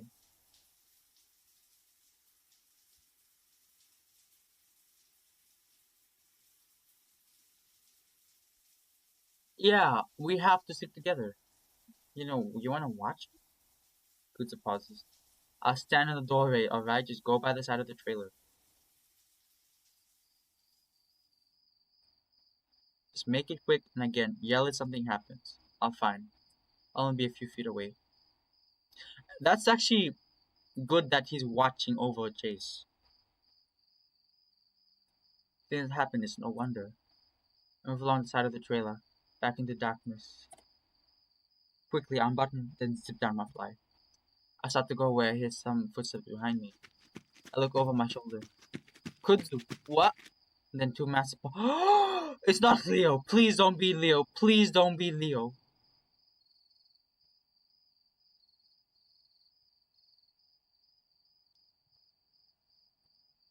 Chase! Kudzu screams like he's only a few yards away. He's gonna catch up to us and I don't know what. But I fight Brian. Oh, that's worse! My head is throbbing. Back of it knocks against something hard. My legs are all splayed upwards, my foot pads pressed against something smooth and cool. I hear my cursing and the sound of snarling Kutsu? Then I hear the sound of a car door slam and I realize I'm in a truck. My feet press against a windshield. Brian's massive bulk squeezes in next to me and I felt the truck accelerate. The backside wobbles back and forth in the sand as it tries to find purchase in the ground.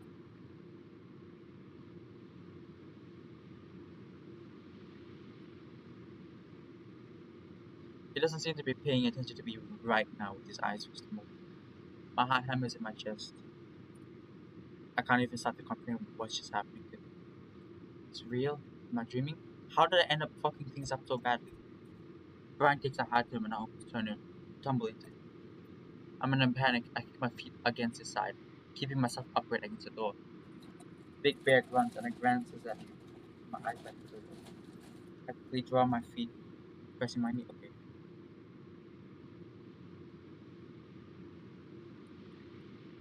Oh, we pissed ourselves.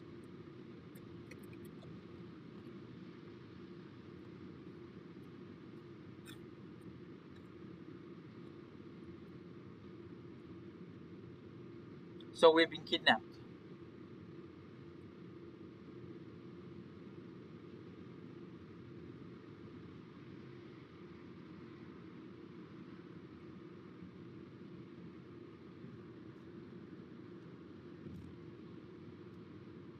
Yeah, what happened to Brian? Because like we shot him in the head, we popped him in the head, and then he's alive.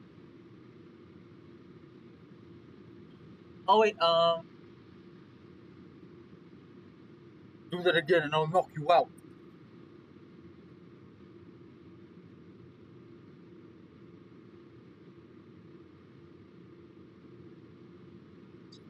So he's not like himself.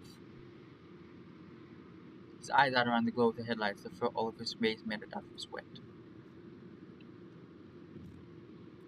Minutes of his driving and swerving, I gather my wits enough to speak. What are you doing? Just slowly, like he could believe something. What could have been anywhere from 2 minutes or 20 minutes, he speaks. Can you tell me the truth, boy? Oh, okay, we're planning the bus stop. What truth? What's going on in this town? Oh my god.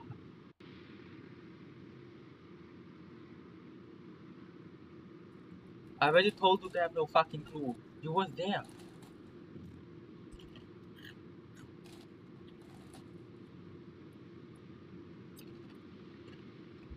They gave me the idea. Wait. I might know a way to get out of here. You let me go, I'll tell you.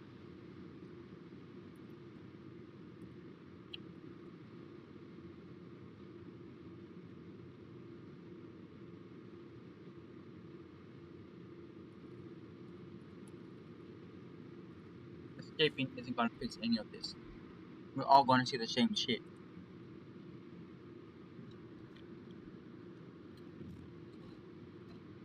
See what? You know exactly what.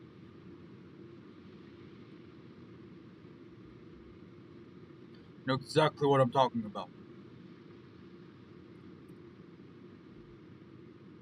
Don't you? Like when Duke saw something on the ceiling in the diner?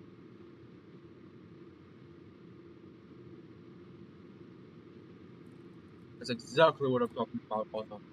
That and every fucking thing else.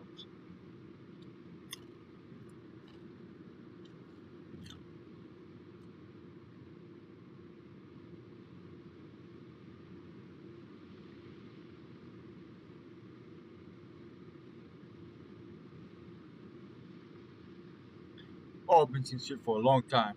Before this crazy shit started a few days back. Haven't you seen stuff yet? I mean, we kind of have, but then not really.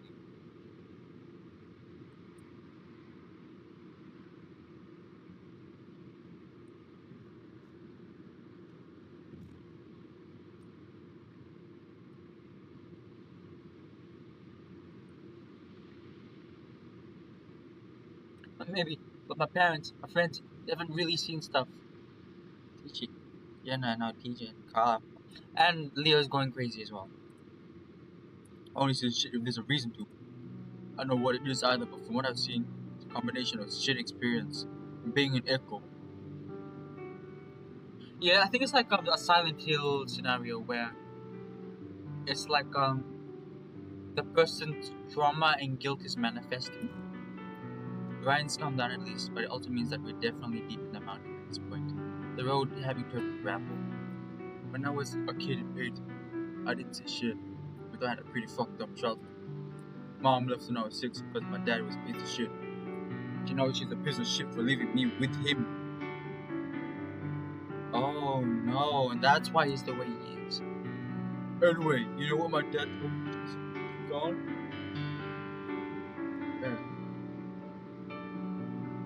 Aliens are taking me. He must have been drunk or high or both. Stuck with me, you know?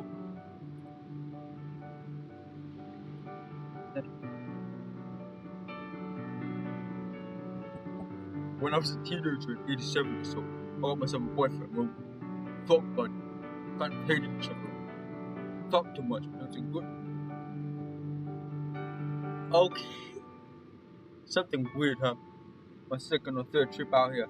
The moon was red that night. Because the forest fires I watched. Kept looking at it. That's when I saw a flying saucer. One straight out of a cartoon. Lights. And dome thing on top. I couldn't believe it, but there it fucking was, floating with the sky. You know, even though it looked stupid as fuck, I knew.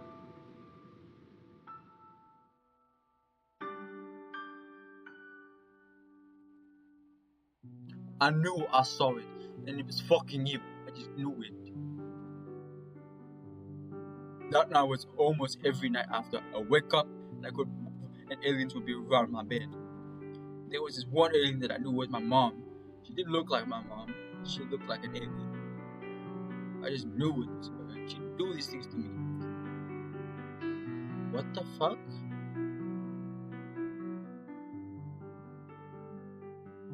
He is a victim. Brian is a victim.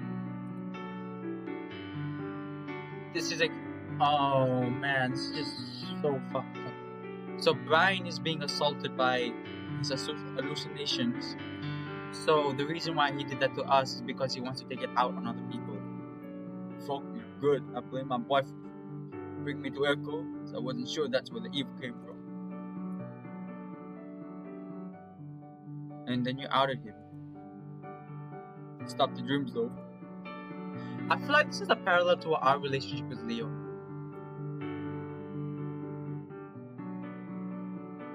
Never told anyone that before. It's something fucked up stuff that makes us see things, feel things from our past on some shit. Duke told me about it. How it's been happening a long fucking time, but I think it's a long way to fix it.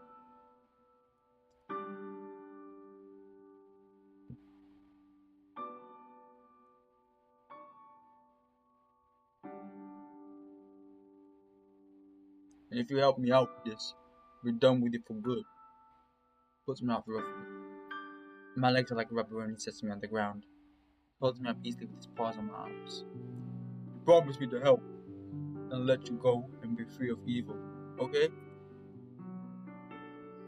Alright, gonna be okay, Carter, I promise. Brian transfers his iron-like grip to my wrist and starts to pull me along. I stumble after him weakly, trying not to trip in the darkness. Brian stops next to the truck bed and starts to rummage around inside. Like I'm gonna pee again. What do you need me to do, though?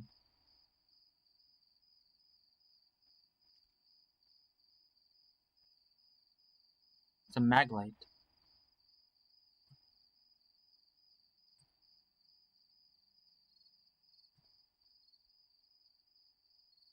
You can even see the bullet hole. I have no idea where we are.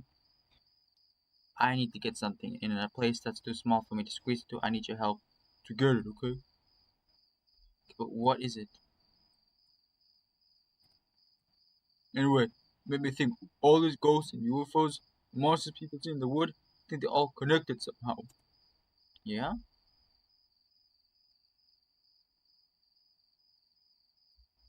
Yeah, like little bits of echo everywhere in this world.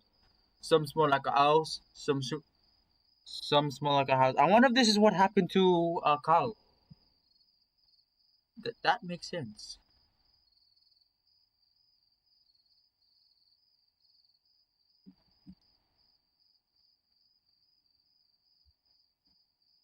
Dude, the land starts to incline and become steep. Brian even slips up a few times and I'm worried he's gonna fall on top of me. Each time he manages to catch himself and yank me up after. After a few minutes of huffing and puffing, we reach a bit of outcrop with some large boulders. Brian lets go of me and climbs up the side of one, and before I can even think of running, he turned around and grabbed me by the scruff.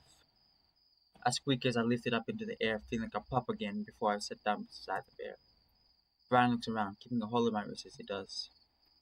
After some something and looking around with his flashlight, he seems to find what I was looking for. He brings us to the edge of a boulder, then he lifts me up again, this time by the wrist.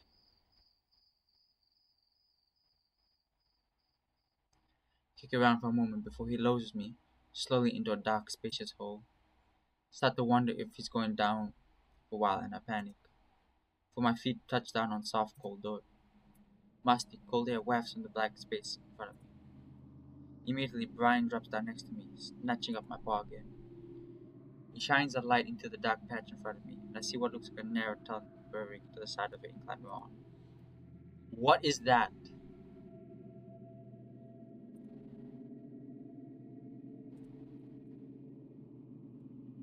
Shut up. It's the mine. It's the mine. What? Thought it was sealed. It is. This is a back entrance. Duke told me about it years ago. Said his family know about it for decades.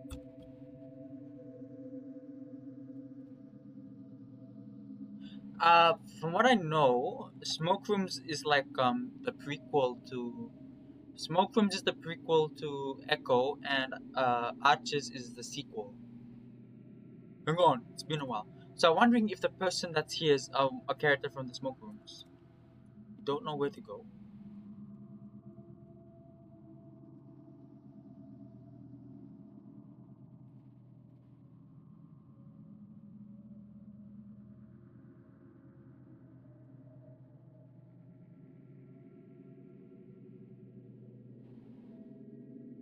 After a while, I stopped seeing aliens.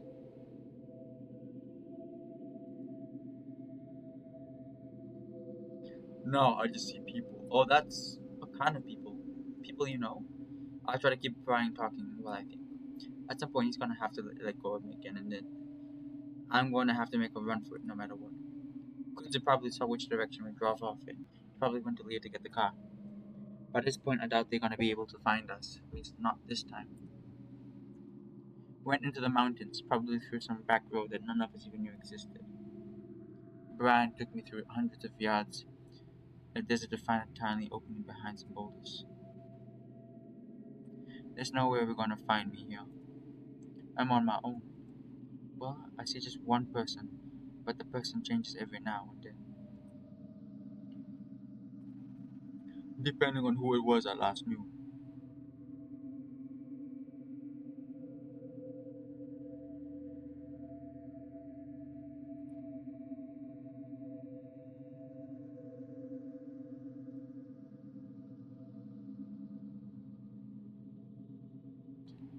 Try to escape, but I have a feeling that this doesn't exist ahead of me.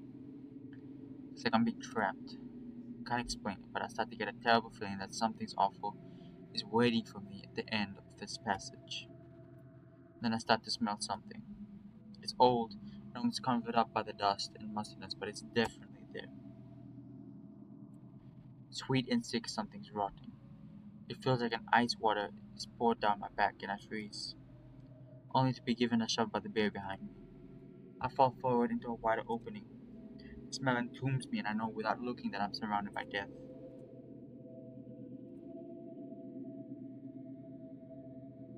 Ooh.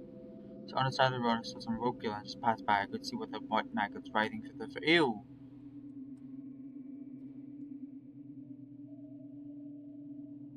So there's a dead body in here.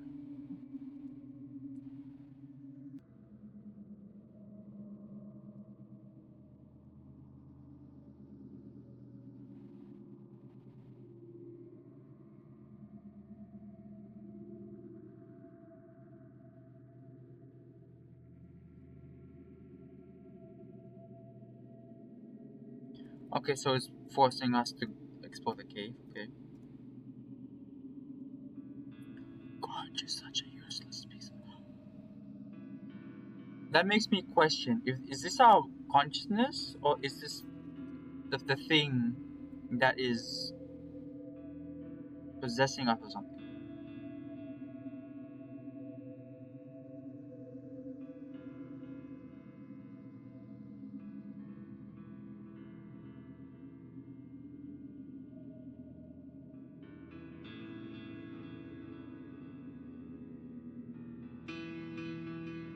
It's a notebook.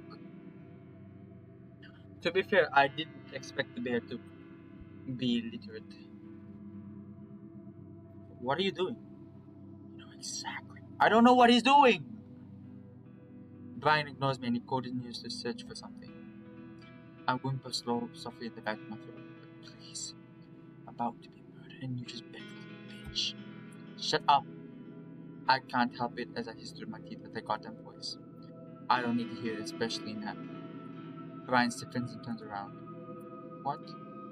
I shake my head, squinting and unable to see the faces as the bear turns the light on me. Nothing. I just. No, you were talking to someone. Did you see someone? No, I don't know.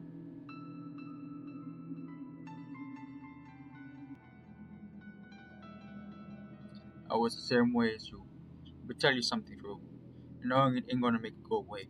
Exactly.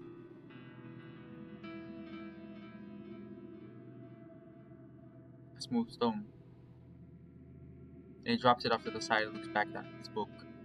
Daniel, 19. Ferret. He's the smallest, I think. Should be enough room. Brian shines the light back down at the ground for a moment, then seems to make up his mind as he stares at the butt of the flashlight on the ground. The brightly lights up the ceiling, leaving us a dim yellow glow. Brian eyes me for a moment while in position. I'm not reading that. Okay, so it's breaking up the stuff. Why aren't you at least trying to escape? Is this our consciousness? It doesn't feel like.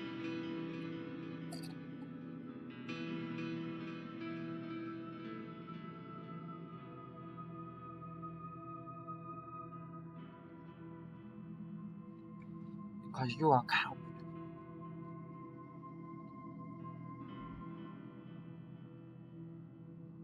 I never left. You know that.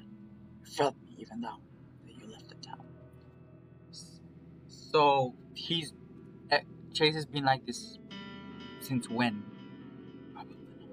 Okay, but that's another reason why he's leaving the town. This brings back memories of my old life. I'm going insane and bringing back all my old demons. No, I think it's because you're in the mine. I think it. Oh, okay.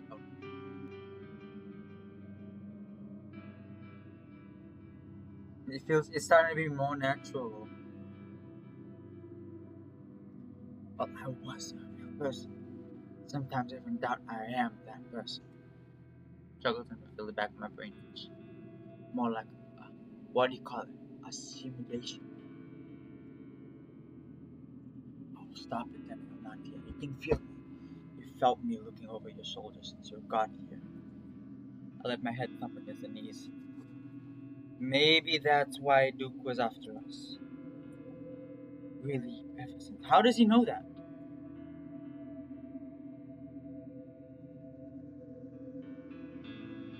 Hey, hell, you're mumbling. Nothing. Yeah, keep it to yourself, I guess. Like I said, you ain't the only one.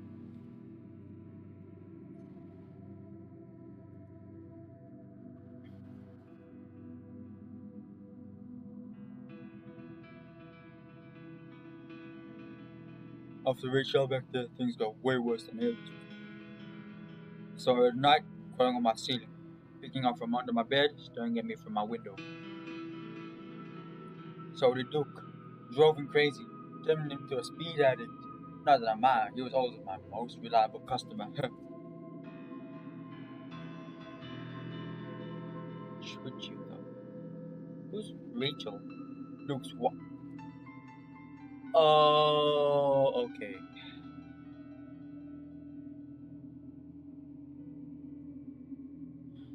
That's why he was very. He wants to do this. Okay. Didn't he divorce her? Guess he sort of did, but she was dead by then. They wanted my stuff. They didn't have any money, so I got him the deal to fuck for the. What?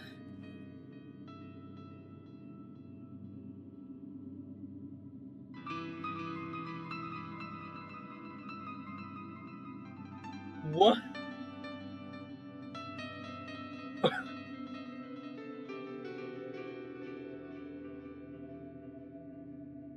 No way. So the bear was having a three-way with them or something. One day, I get sued. I went too far. She died. We buried her right. Brian points specifically at a rock sitting on the other side of the wall. Big Bear starts to dig again. But I didn't see her right until after I buried her, maybe a week later. Think that stopped me from doing it, but you know, when that breath came out of her and she sort of shut it on the table. Luma.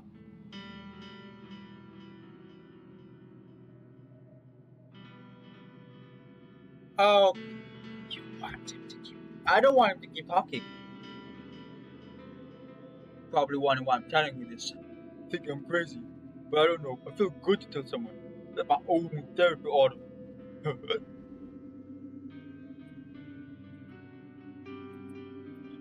I don't see her anymore though. Changes each one. 7 stones. And I'll probably change again. And with that, the bear comes at me. Cop.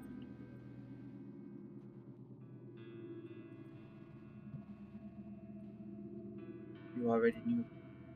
Because I can see the bones poking through the dirt, the bits of blue and black cloth that pick the clothes. Give me Daniel, the 19-year-old ferret.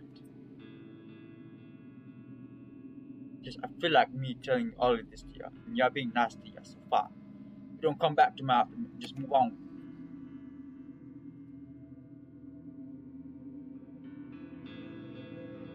I'm doing the rounds good after all. How? How what? How is this helping anyone? What? Why are you doing this?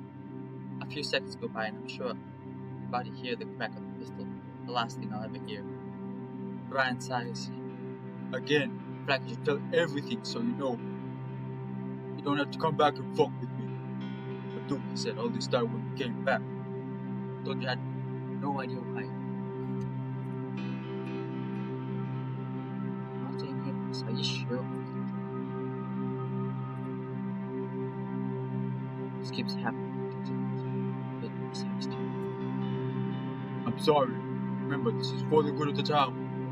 So it's like the town takes a breath, letting pulse even build up until it has sweated loudly. Big go. Brian gets my head to the head for the rest of the barrel. Oh! And you bottle of guilt. Get back to this town. That was enough. Oh no, he's gonna kill us. You're Steve. In a way, it is your fault.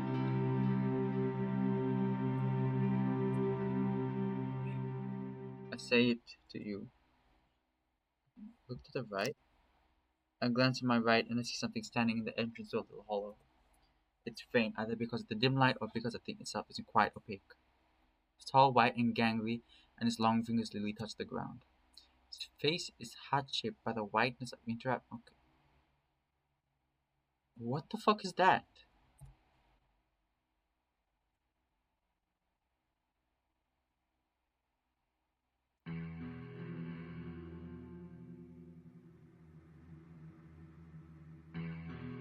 I saw the eyes! It flickers, seeming thin transparent. As it grows closer, the white fading to pink, and a bright red from every second before reverting. Frozen kneeling as I watch.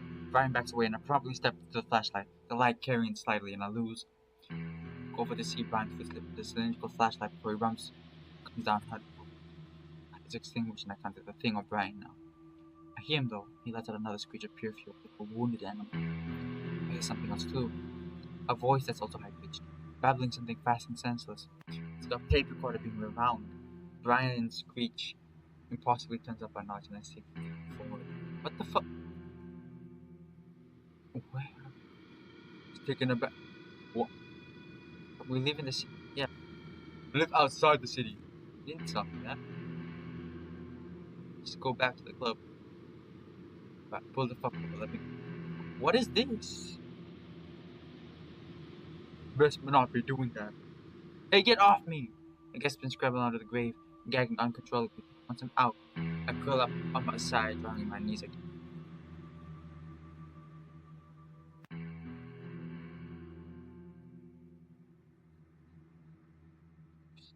Shit. Get up. Trust me, there's far worse out there and it's coming for you. Let's get up and get out. Oh, it's so weird that like it's presenting it like a choice, but it's not like it's not my own option. Reminds me of Deltarune, like with it's either like it reminds me of Deltarune and Undertale, where like you're given a choice, but it's not really a choice. It's just a prompt. It's like you don't have any control at this point. The audio is what?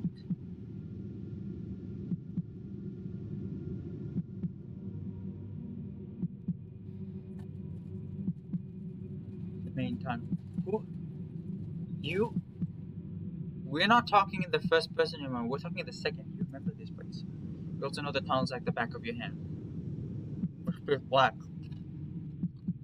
what you feel along the walls, you should be able to find your way out.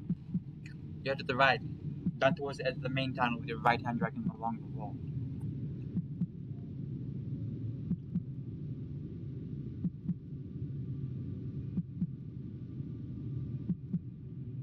Who's Nick? Uh-oh.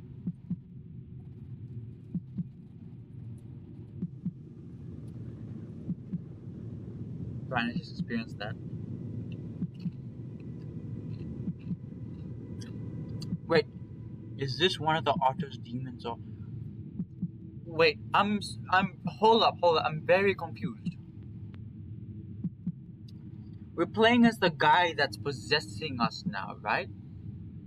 Because we're the only Otter in this entire situation. So, no, it's something else. Something you're not quite seeing. And Chase wouldn't know.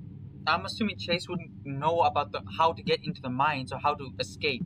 So I'm assuming that the guy that, like, when Chase was escaping from the mines is actually someone else possessing us. A friend. The lizard. Is walked. Chase! Fuck, Chase, come on, let's go! Out of the mine and out of what I'm now completely convinced is hell. What? Where's the bear? Is he still in the mine? I think so. What happened? I don't know.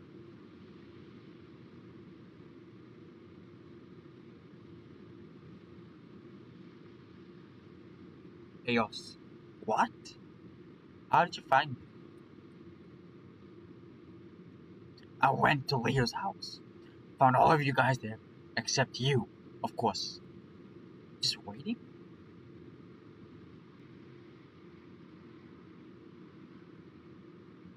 Well, a lot was going out. Kudzu, that raccoon, is the one that told me you were missing. Leo, on the other hand, said you were fine. He saw you around. That was not us. No fucking clue, but he was practically holding everyone hostage. Wouldn't get the cage up, so I had to take my own truck out here. Is everyone okay? Hopefully. Jenna said she'll still try and keep him calm. And when I came and looked for you, how did you know I was in the mine? Well, Kuzdo pointed out the direction you went. I drove up the canyon, so that's basically the only place he could go. I saw where he parked and knew he'd take it back.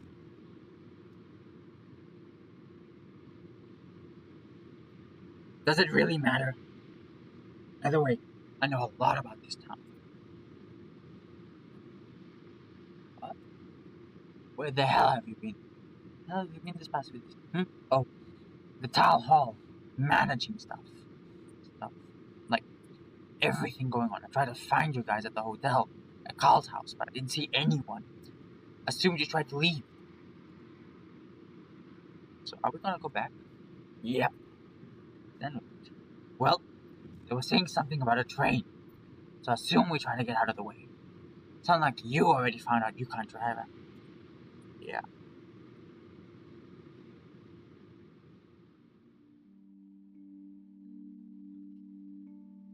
Okay, so we have everyone here, including Kuzdo. Guys, let him breathe.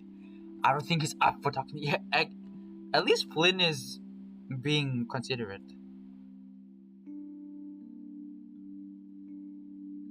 Yeah, I'm sorry. I should have been more careful. I should have let you piss on the fucking carpet instead of something. Takes me a second to realize what he was talking about. I think they got me into Brian's trap in the first place. It makes me laugh a bit how earnest Kuzu looked comparing what I just came out of his mouth.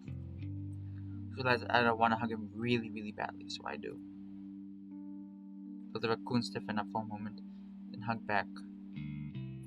Feels so fucking good to be in the arms of someone I trust, and it seems to break through the numbness that I'm feeling, at least a little bit.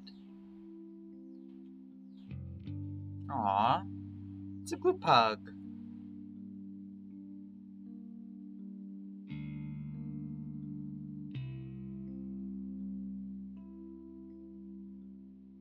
I am scared.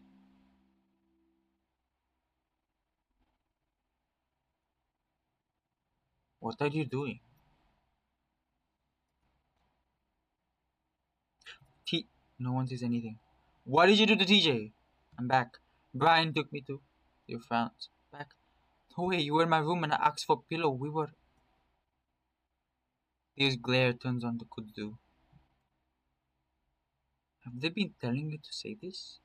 Leo, no. The look in my former boyfriend's eye is completely alien to me. I've never seen that look from him before. I guess I knew that in the town or whatever. Okay. He's going crazy.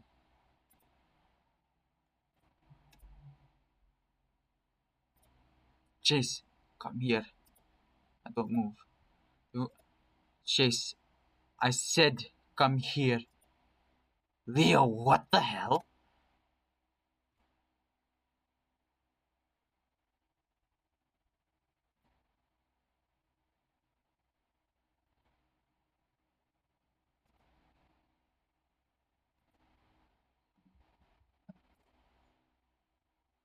Shula, you are in the bedroom with me, telling me I was in the mine.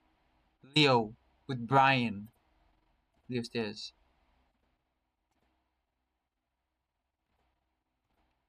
TJ, what is it? There's another train coming. Oh, good. Thank you for watching, teacher. We're gonna go now? Teacher's right. In the distance, I can see the lights on the train slowly winding its way towards us. At this point, dawn is just breaking. Somehow, it's only been one night, even though it feels like it's been several weeks. Alright, for whatever reason, this train is moving pretty fucking slow. We should just be able to hop it. Train waits in the distance again, much closer. I thought I was gonna have to drive alongside it with the truck bed on. Train does seem to be moving okay. It's moving slow. Wait, what's the point of the train though? If it's closed for 50 years, why is it up and Alright, here's what we're gonna do. I'll get on first, along with Kuzo. We'll pull the rest of you, right? I don't know if I can run that fast. You will! Now!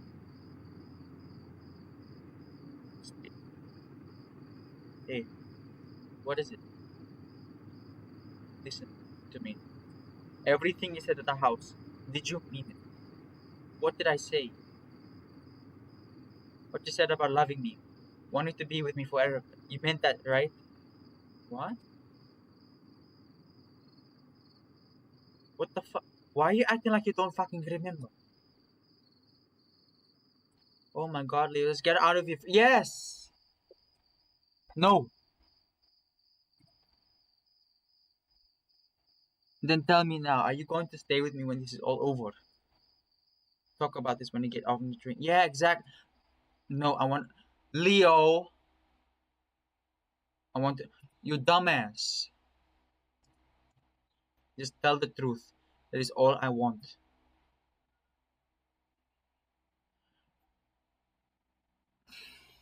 I feel like if I say it's over, he's gonna do something very dangerous to me. But no, no. I want to say we'll work. No, I'm not gonna say this because if I say it, he needs to get over it.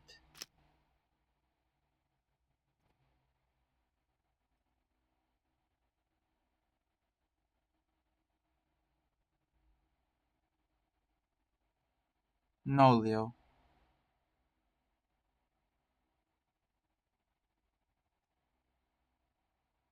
After everything that's happened, I just can't.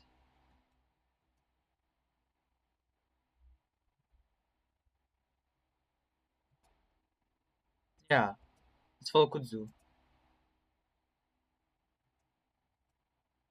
Oh no.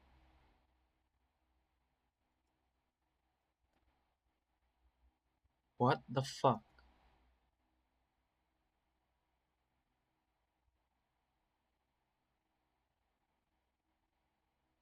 But then it drops.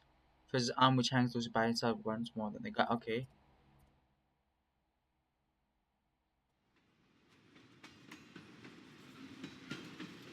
Come on, Leo, we have to get out of here.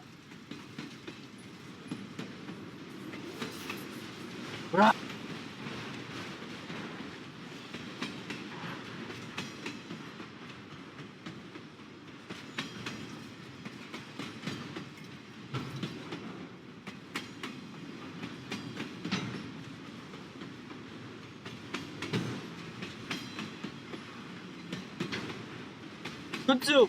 Good too.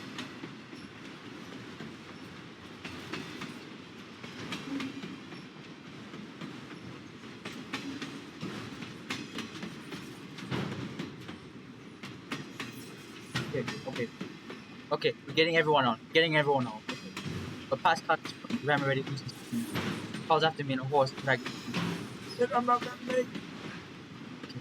Okay, we got Carl. We got Carl. We got Carl. Okay, let's go. Let's go. Let's go. Let's go. Let's go. Grabs it and Jenna easily go. Okay. Okay. Okay.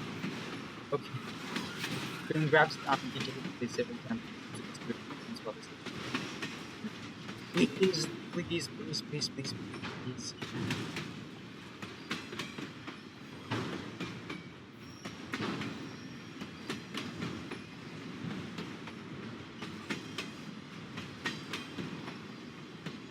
Yes!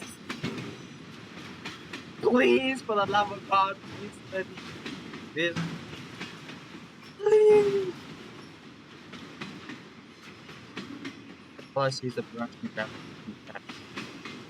That's not enough. Exactly why they. Where the hell is Leo? Stand silent. Shit!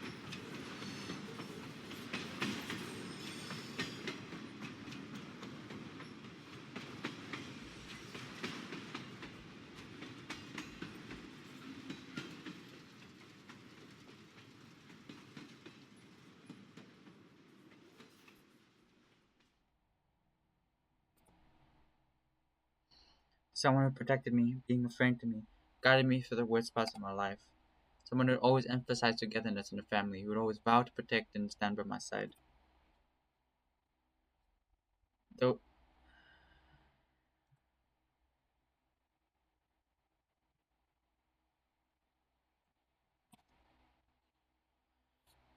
I'm sorry, but he has a lot of things that he has to deal with. After seeing Janice get murdered, after being tortured.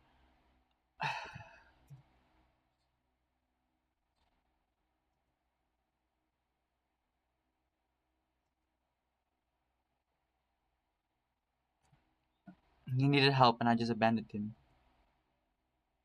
Should have stayed behind. Fuck you. Say the words under my. We? Meant for X. Fuck you for killing Janice. Fuck you for me, William. Oh, no way! No way! It is another person. No way! The voice with a different font is a different person and he's living with it. It's like it's not like a DID. It's like his possessed spirit is in us. So we have two people inside of us. Fuck you. Fuck you for hurting Cliff. Fuck you for what's buried in the minds. Fuck you for hurting Nick. Fuck you for twisting my friends into something they're not. Fuck you for hurting Cynthia and Murdoch. Fuck you for ruining my life. Oh, that is so. I like this. I want to say that again. And fuck you for ruining my life. Oh, that's cool. I can't see Leon anymore, but the thought of him alone, probably hurting him, is too much. I don't know how long I cry for, but I feel a long time. After a while, I feel a paw on my shoulder. Catching the rest of my friends sitting there staring at me, but I tell them, it's only Kuzdu.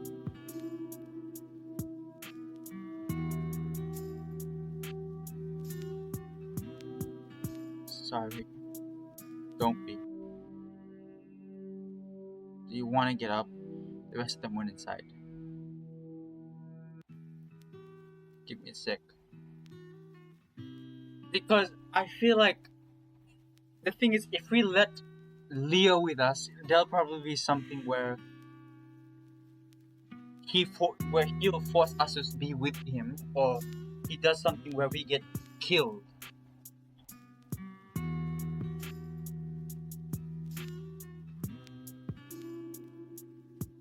With the tension of the sad angry presence in my head, he goes quiet.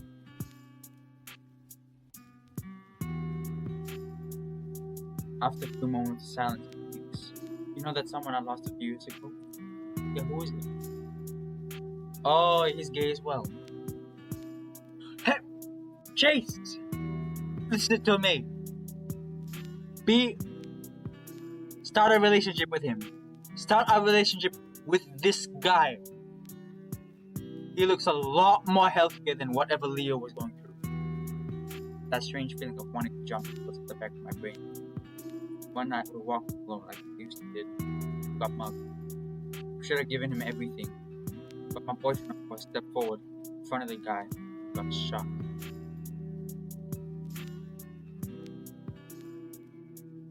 I'm just saying that I'm here. I might know what this feels like, you know?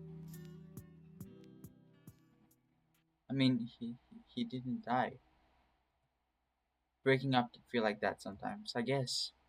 It's a lot more than that. It was all of that.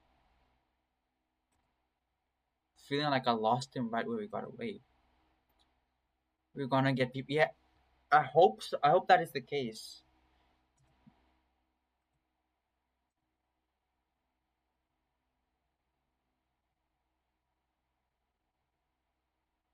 And I'm hugging him. Aw.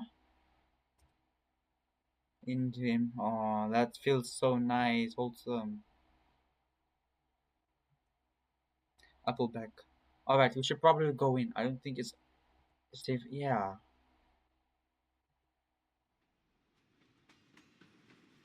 Wow. It Chase. Are you okay? Laugh. No. Yeah. Sorry. I see Jenna together and TJ. Aw. Further, still a small shape sits leaning against the opposite end of the caboose, curled up against his seat. It's Clint. Flynn occasionally glances at him, but the polecat doesn't interest him. Yeah, make sure he stays away from us for a while. So, where do you think we're going? To Kyle twitching again. I really hope this is actually the leading out of Echo and not some of the bullshit from the Atlas.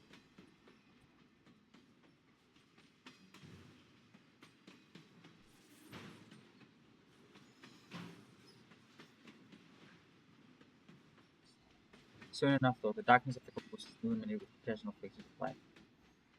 Flynn looks out the window. Hey! Okay, so we're going to Peyton. Okay, please, please, please, please, please, please, please. What the hell? I see Rosa. Who is that? Older looking fox in overalls. Says up like this. Where the hell did you come from? And one of the sounds goes, we're from Echo.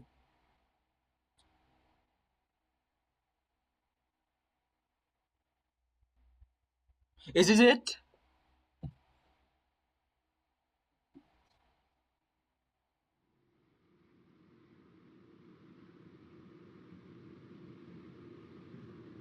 Yeah, Mom, I promise I'll call you in an hour. No, I'm not. No, we're not staying the night. I promise. Mom, I swear. Love you too. Bye. Everything okay? Oh, he's with us. Yeah, I guess she's just worried, obviously. Okay. Okay. Please, please, please, please. I can still turn back, you know. Taking another breath and hold it. Tempting. Might even be a better idea to just let the past. Please! I need to do this. I've thought about it for so damn. There's no way I've. Don't meet up with Leo, please.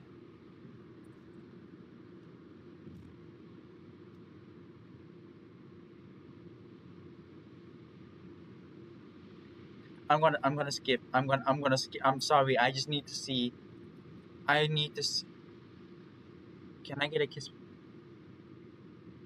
They're a thing now! Can I get a kiss before?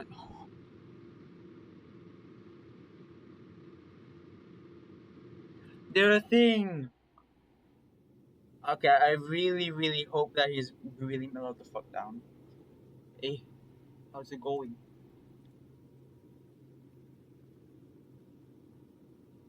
Hey Leo, what's up? Not much. You? Not much. Hey, good. You alright? Yeah, I'm okay. Did you want to come for a beer or something? I'm actually driving for the next couple of hours. We're just stopping by for a minute. Okay. Wanna go for a walk then? Stretch your legs?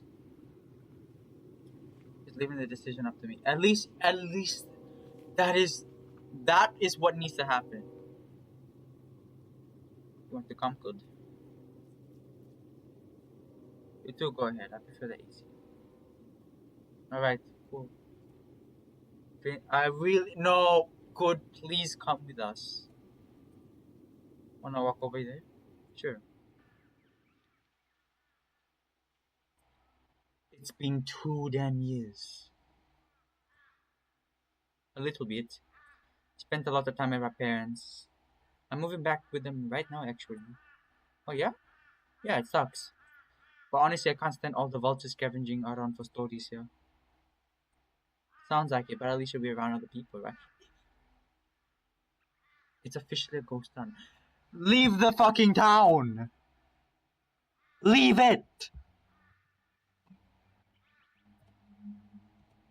I actually visit this car once in a while over the summer. Hey, that's cool. I heard he's doing pretty good at school. He's at school! What? What is he doing? Cool. Are you going back to school? Meh. Not in Pueblo since we're moving up a couple of states. Probably eventually. So a lot of the conversation as we both go quiet. Go around wondering if this was the spot where we hopped in the train.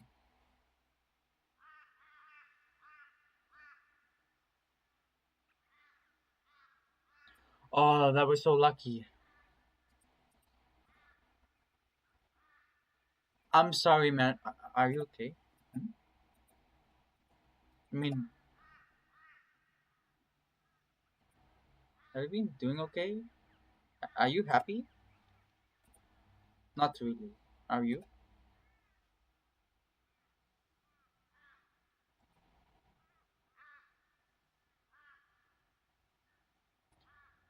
Oh my! Oh, I feel bad for me myself now. But Good has been there like always to help back up. I'm managing. I can't cope with this. Depressed. Oh wait, because he has the guy's voice in him now. Yeah, that's good. Are you managing? I'm just leaving. Are you getting help? Like professional? Yeah. No. Oh well, it can really help. I like to do things on my own these days. Leo, people can help. You don't have to do. Yeah, yeah, Leo, you don't have to do everything by yourself. I think it's best if I. Leo, buddy, I have a friend that thought exactly like this. This is not gonna help. Oh wait, yeah, he doesn't have it anymore. Down on the tracks. Listen, I'm sorry about everything that's happened. I wish I could do things over for what even happened here in Echo. The last 2 years have been hell for me. I cried myself to sleep every night, but uh, last month, the first time it stopped. I stopped thinking about you every hour. I stopped thinking about what you might be doing, how I'm treating you, or what not you thinking about me. I still think about you sometimes, and when I do, I still cry. But now it hurts less, so yeah, I'm doing better, Chase. But oh well, that's good. I'm sorry, Chase, for not protecting you the way I should have. Trying to control you and do all that shady shit behind your back. Whatever the fuck was in this town that made us do all go crazy. I realized it twisted up my thinking. But those thoughts were always there. Echo just brought it up to the surface. So it's like a Silent Hill thing. Okay. So I am the shitty Percy, and you made me. This is good. Addressing what you've been doing and trying to figure out how to surpass it. Anyway, you should go back to Good. He'll take care of you, and I hope you'll take care of him. Okay? Yeah. I'll do that. Pause. Do you want my new number? We can talk. No. Guys, look at my face makes Leo laugh. It's a real laugh. Kinda sad, happy. That wouldn't be good for either of us. I mean, you don't have to. You can still be friends, I think. You don't have to be in a romantic relationship with us. But it's good to talk to someone. So we're just saying goodbye forever. You never know. Best friend. But hey, if you drive for Peyton again, I'm always open to have another chat. Maybe you'll catch me in a better place. I will. So I'll see you again someday. I look forward to it. Alright, bye then. Goodbye, Chase.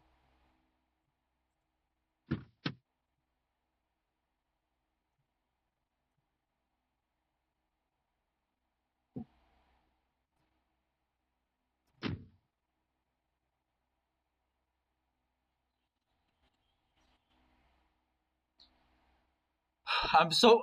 Compared to the first ending I got a year ago. Oh, this is so better. Oh, okay, this is so better. I'm still. Ow. My leg. Oh, okay, thank God. Oh, I'm so happy that this is the way it ended. Oh, and that's for Archer's smoke room. Oh, they helped me out. Oh my God, I'm still. Compared to the last route I played, I am so happy that like this. No one, not that many people died, but oh, I'm so happy that Leo is getting on with his life. I'm so happy.